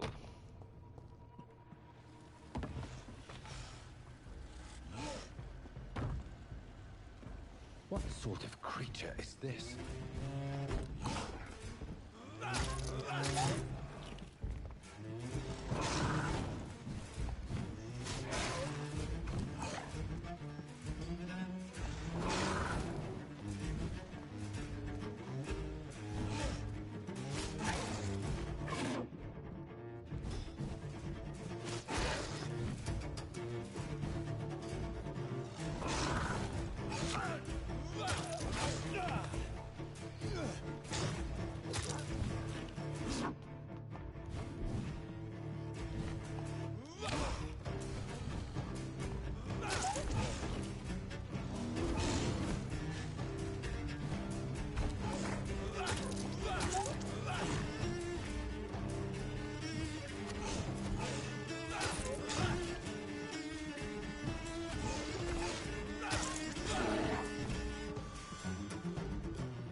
What the fuck?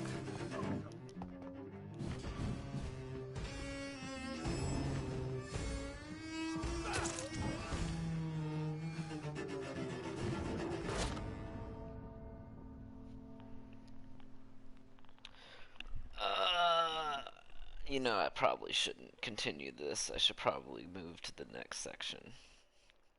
And just do this another time.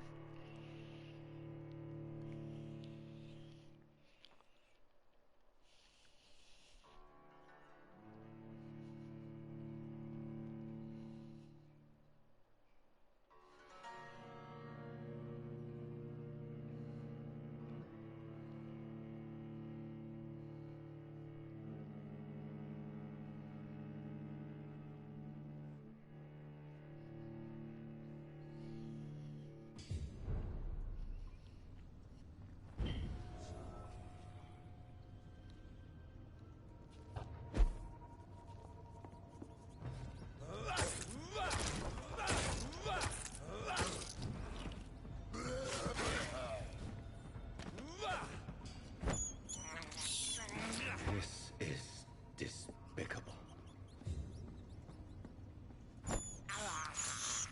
I have this thirst for blood.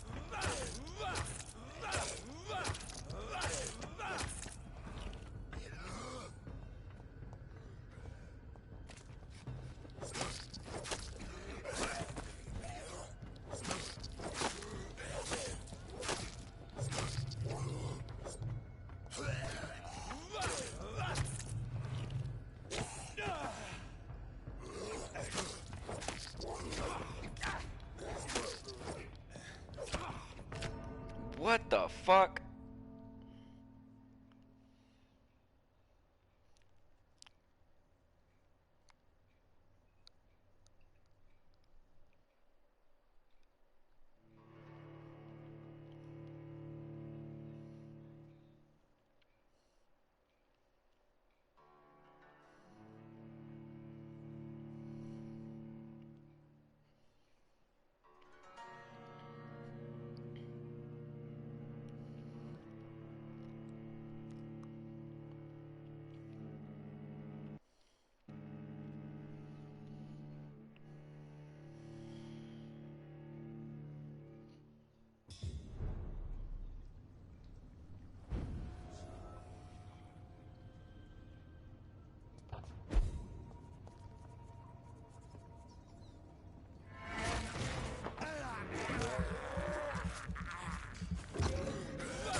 Oh my god, I'm stuck on a fucking lamp.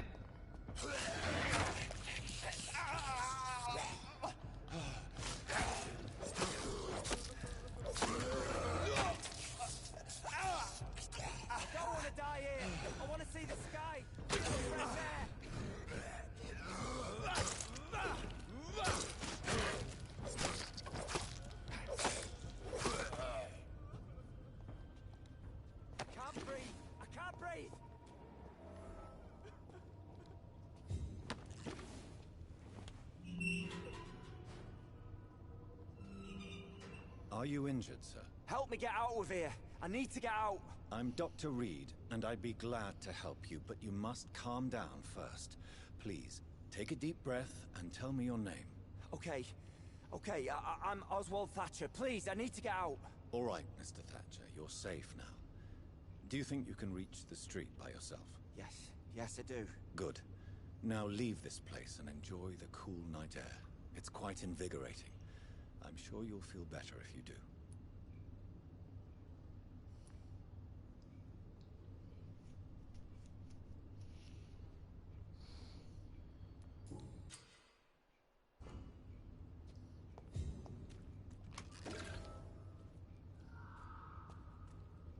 Are you sure you're all right, sir? Yes. Yes, I'll be... as soon as I can see the sky again.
Yeah, I'll be thinking this game's gonna crash on me every fucking time I hit on a loading screen.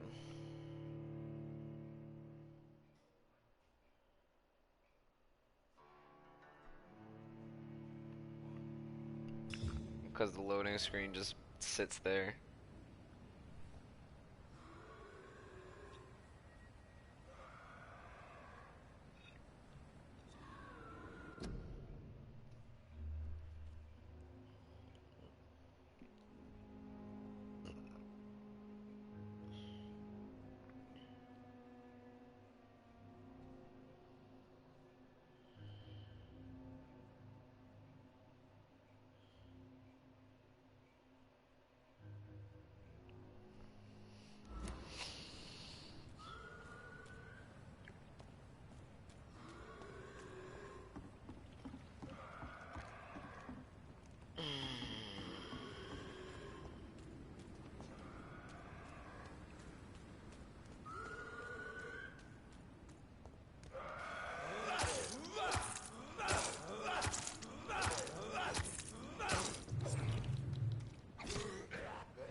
Let's go find a citizen to eat.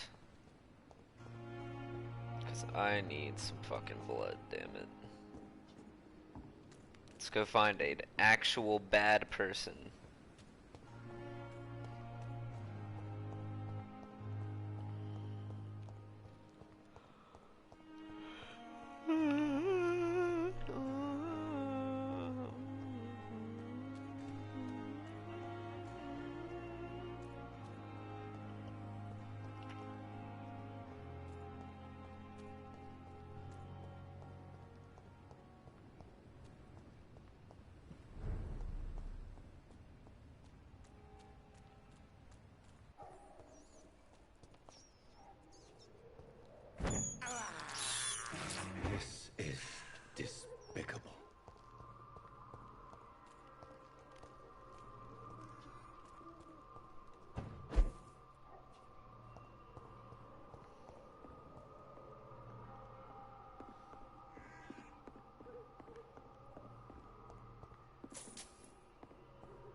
This is a dead end.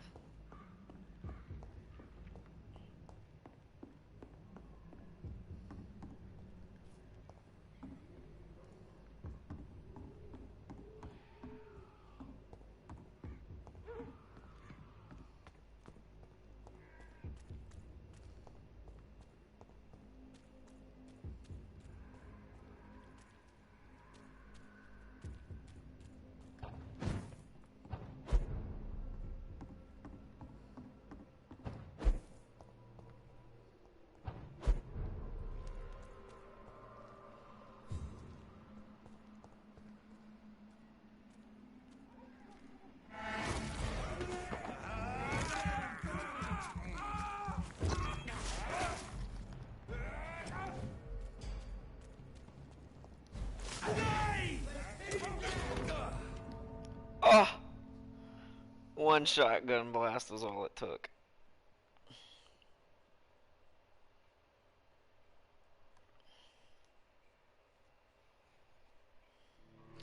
I have been defeated! Alright, maybe I won't do that. Maybe I'll just go to bed. How about that? Maybe I'll just go to bed and build up my stats. I don't want to kill anybody. I've already killed one person, but he was kind of an ass, so it was okay. Don't do that. Boy. Boy.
No, he was so low. I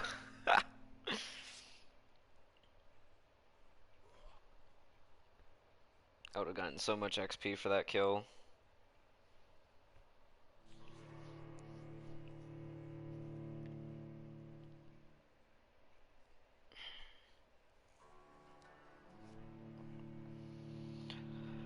I'm gonna have to kill one of these people at the hospital.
Let's just get out of here.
A small bag of junk.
Booties.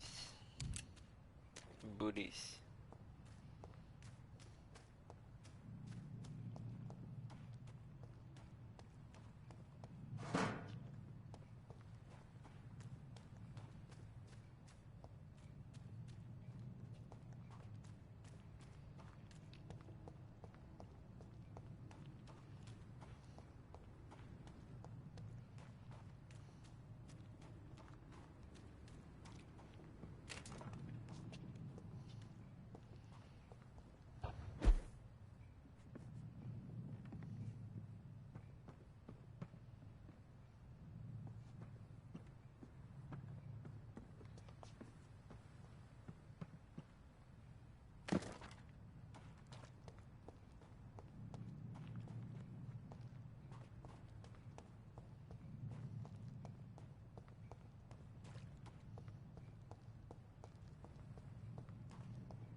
Please, sir.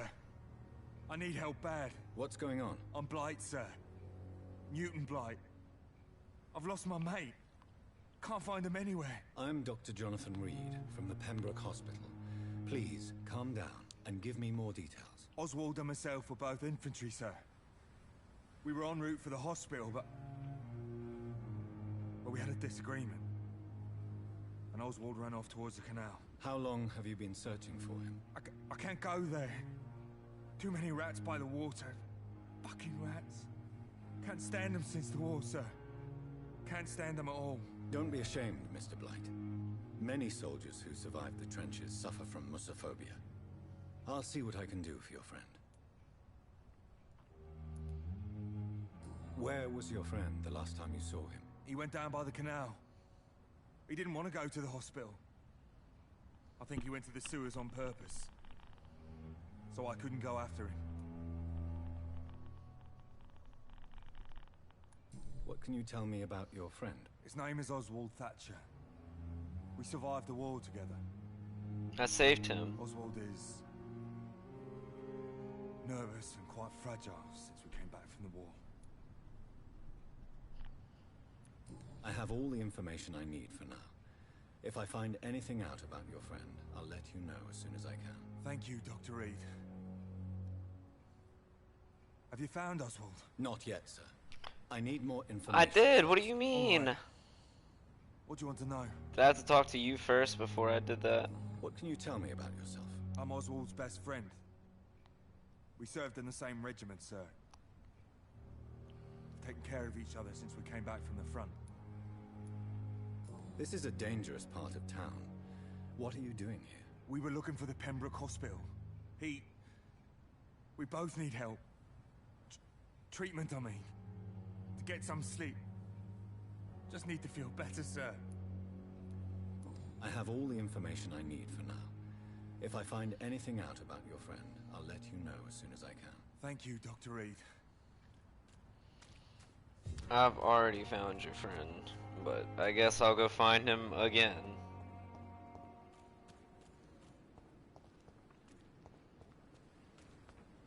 Now that I've talked to you.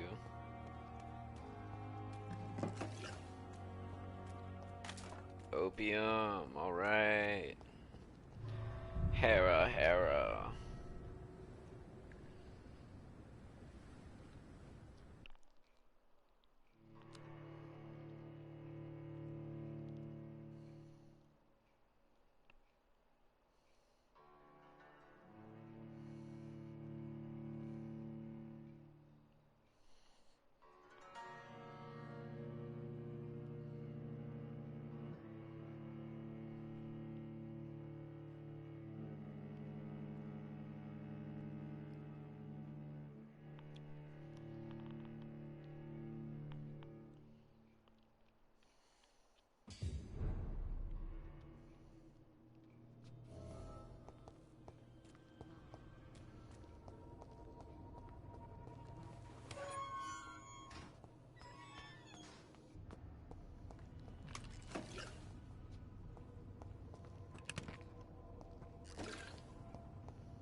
you sure you're all right, sir? Yes. Yes, I'll be. As soon as I can see the sky again.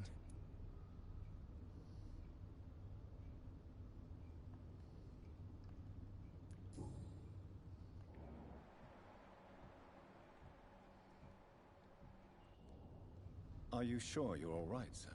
Yes. Yes, I'll be. As soon as I can see the sky again.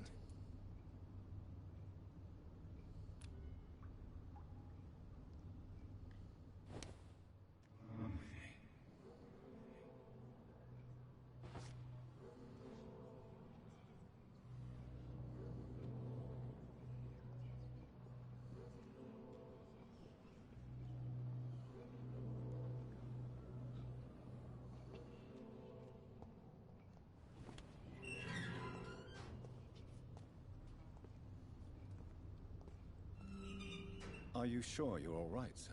Yes. Yes, I'll be. As soon as I can see the sky again.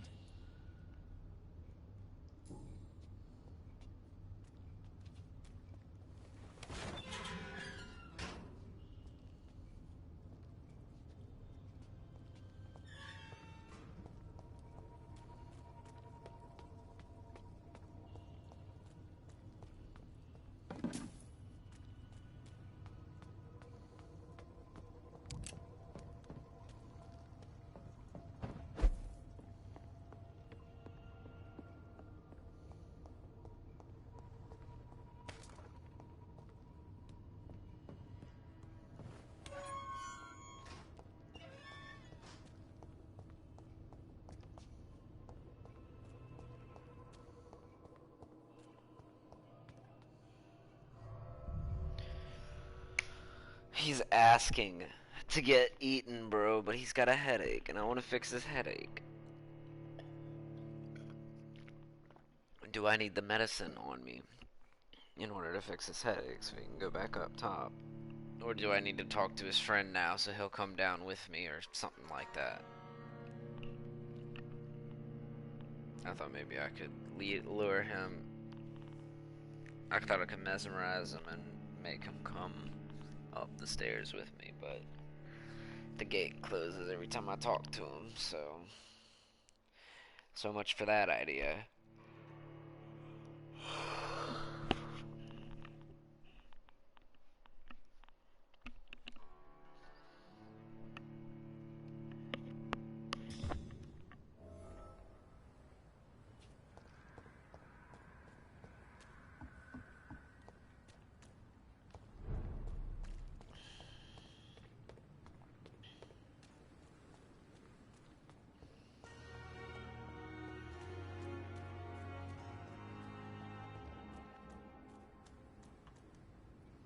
Have you found Oswald? Not yet, sir. What do you mean? I have! What do you want to know? Do you need medical attention, sir? No thanks, sir. Unless you're able to get rid of every rat in London.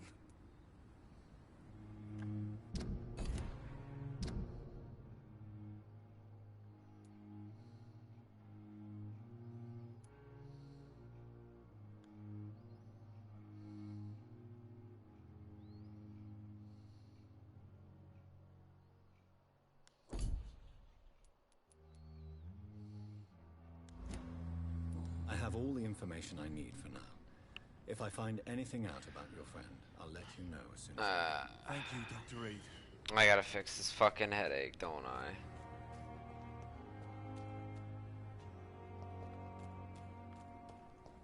Let me go back to the hospital. Go back to my room, and then maybe I can do something with him.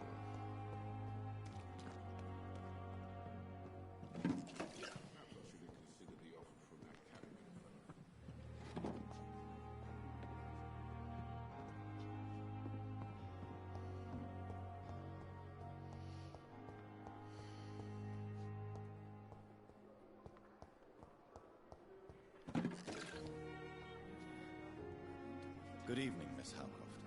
How are you tonight? I need blood, Doctor. Warm, rich, vibrant blood.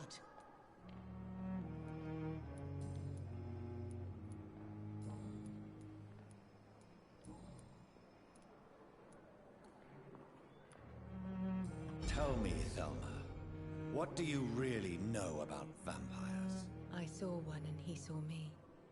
I watched him hunt and kill. I saw his terrible wounds heal as his victim died. And then I knew I was saved. You mean you actually saw a vampire? Here in London? Yes. And it has been the answer to my pain.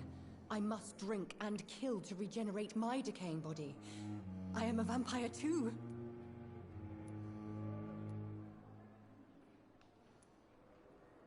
You have no idea what problems your claim could cause if heard by the wrong people, Miss Howcroft. You must stop this nonsense now. Why fear the truth? Strange things live in the dark, Dr. Reed. Strange and ancient beings that were here before this island even had a name.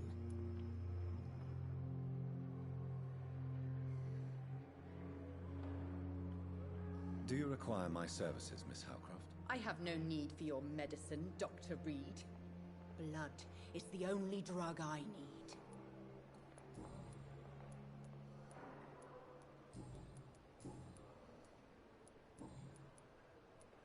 I'll leave you, Mistress of the Dark, to your nocturnal activities. Disgust on every street corner. Good evening, Nurse Hawkins. Good evening, Dr. Reed. Goodbye, Nurse Hawkins. Good evening, Nurse Hawkins. Good evening, Dr. Reed.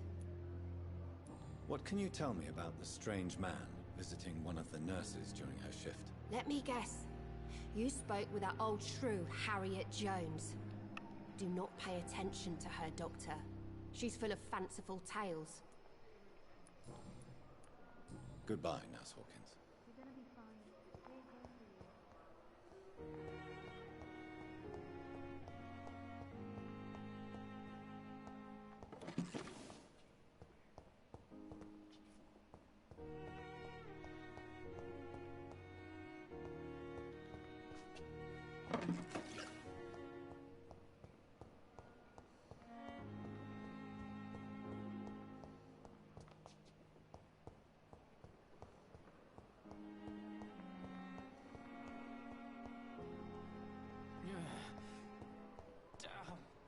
Simpletons, these nurses.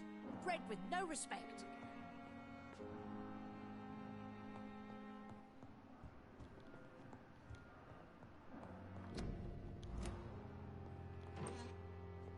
Someone's poached my blanket. Oh, the cold will be my death.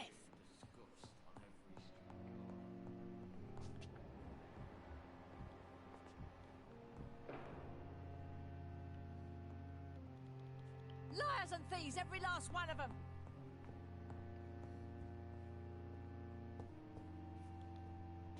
Hello again, Dr. Reed. I feel better already. Can I go soon?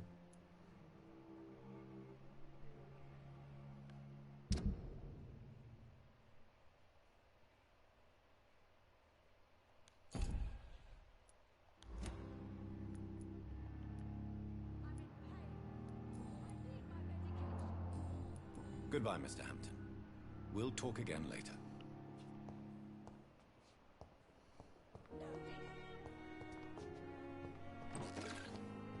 I have wasted too much energy for so little result.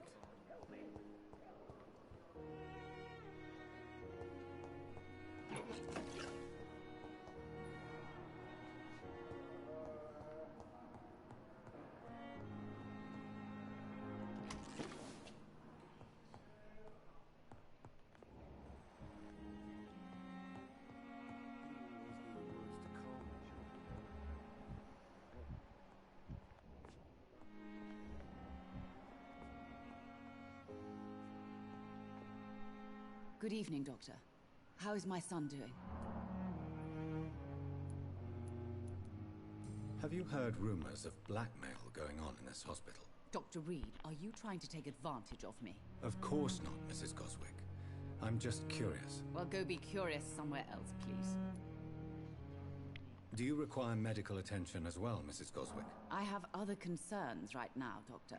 I'm fine, thank you. Goodbye, Mrs. Goswick.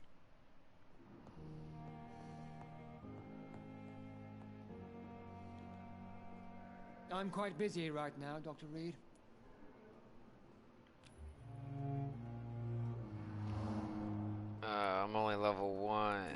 you for your time. We'll talk later.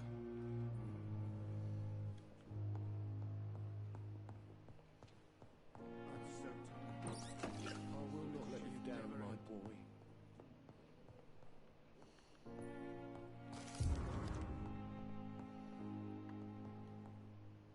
Good evening, Mr. Fiddick. Good evening, Dr. Reed.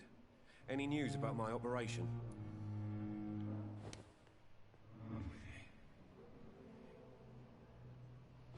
I can embrace him.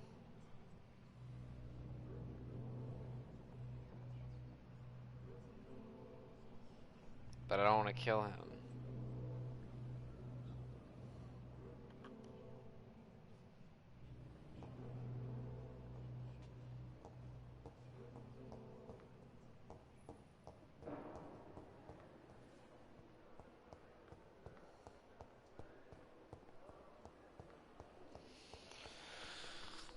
Damn it, all the good people are the ones that I can frickin' take advantage of, and I don't want to do that. I want to take advantage of bad people. Bad people. To my room.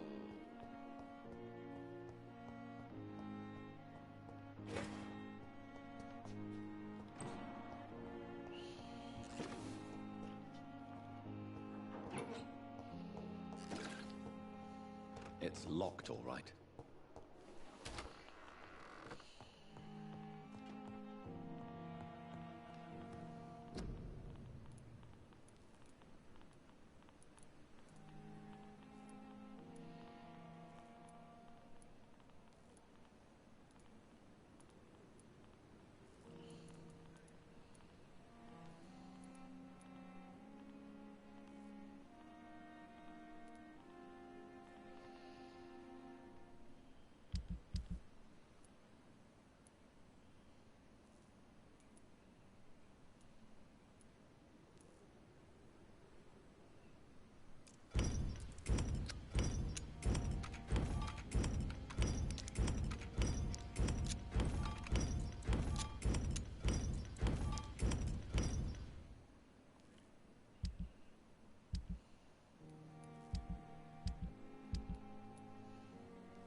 The flower's dying. It needs water. Do I care?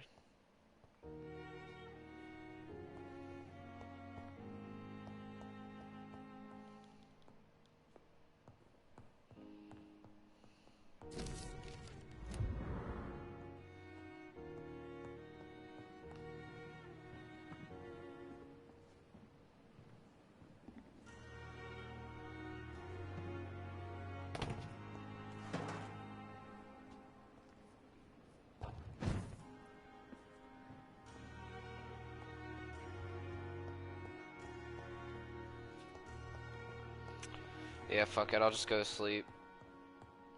To my bed. Because apparently I can't make headache medication.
Oh, that's what I knew was gonna happen. I fucking knew it. I could feel it. I could feel it coming.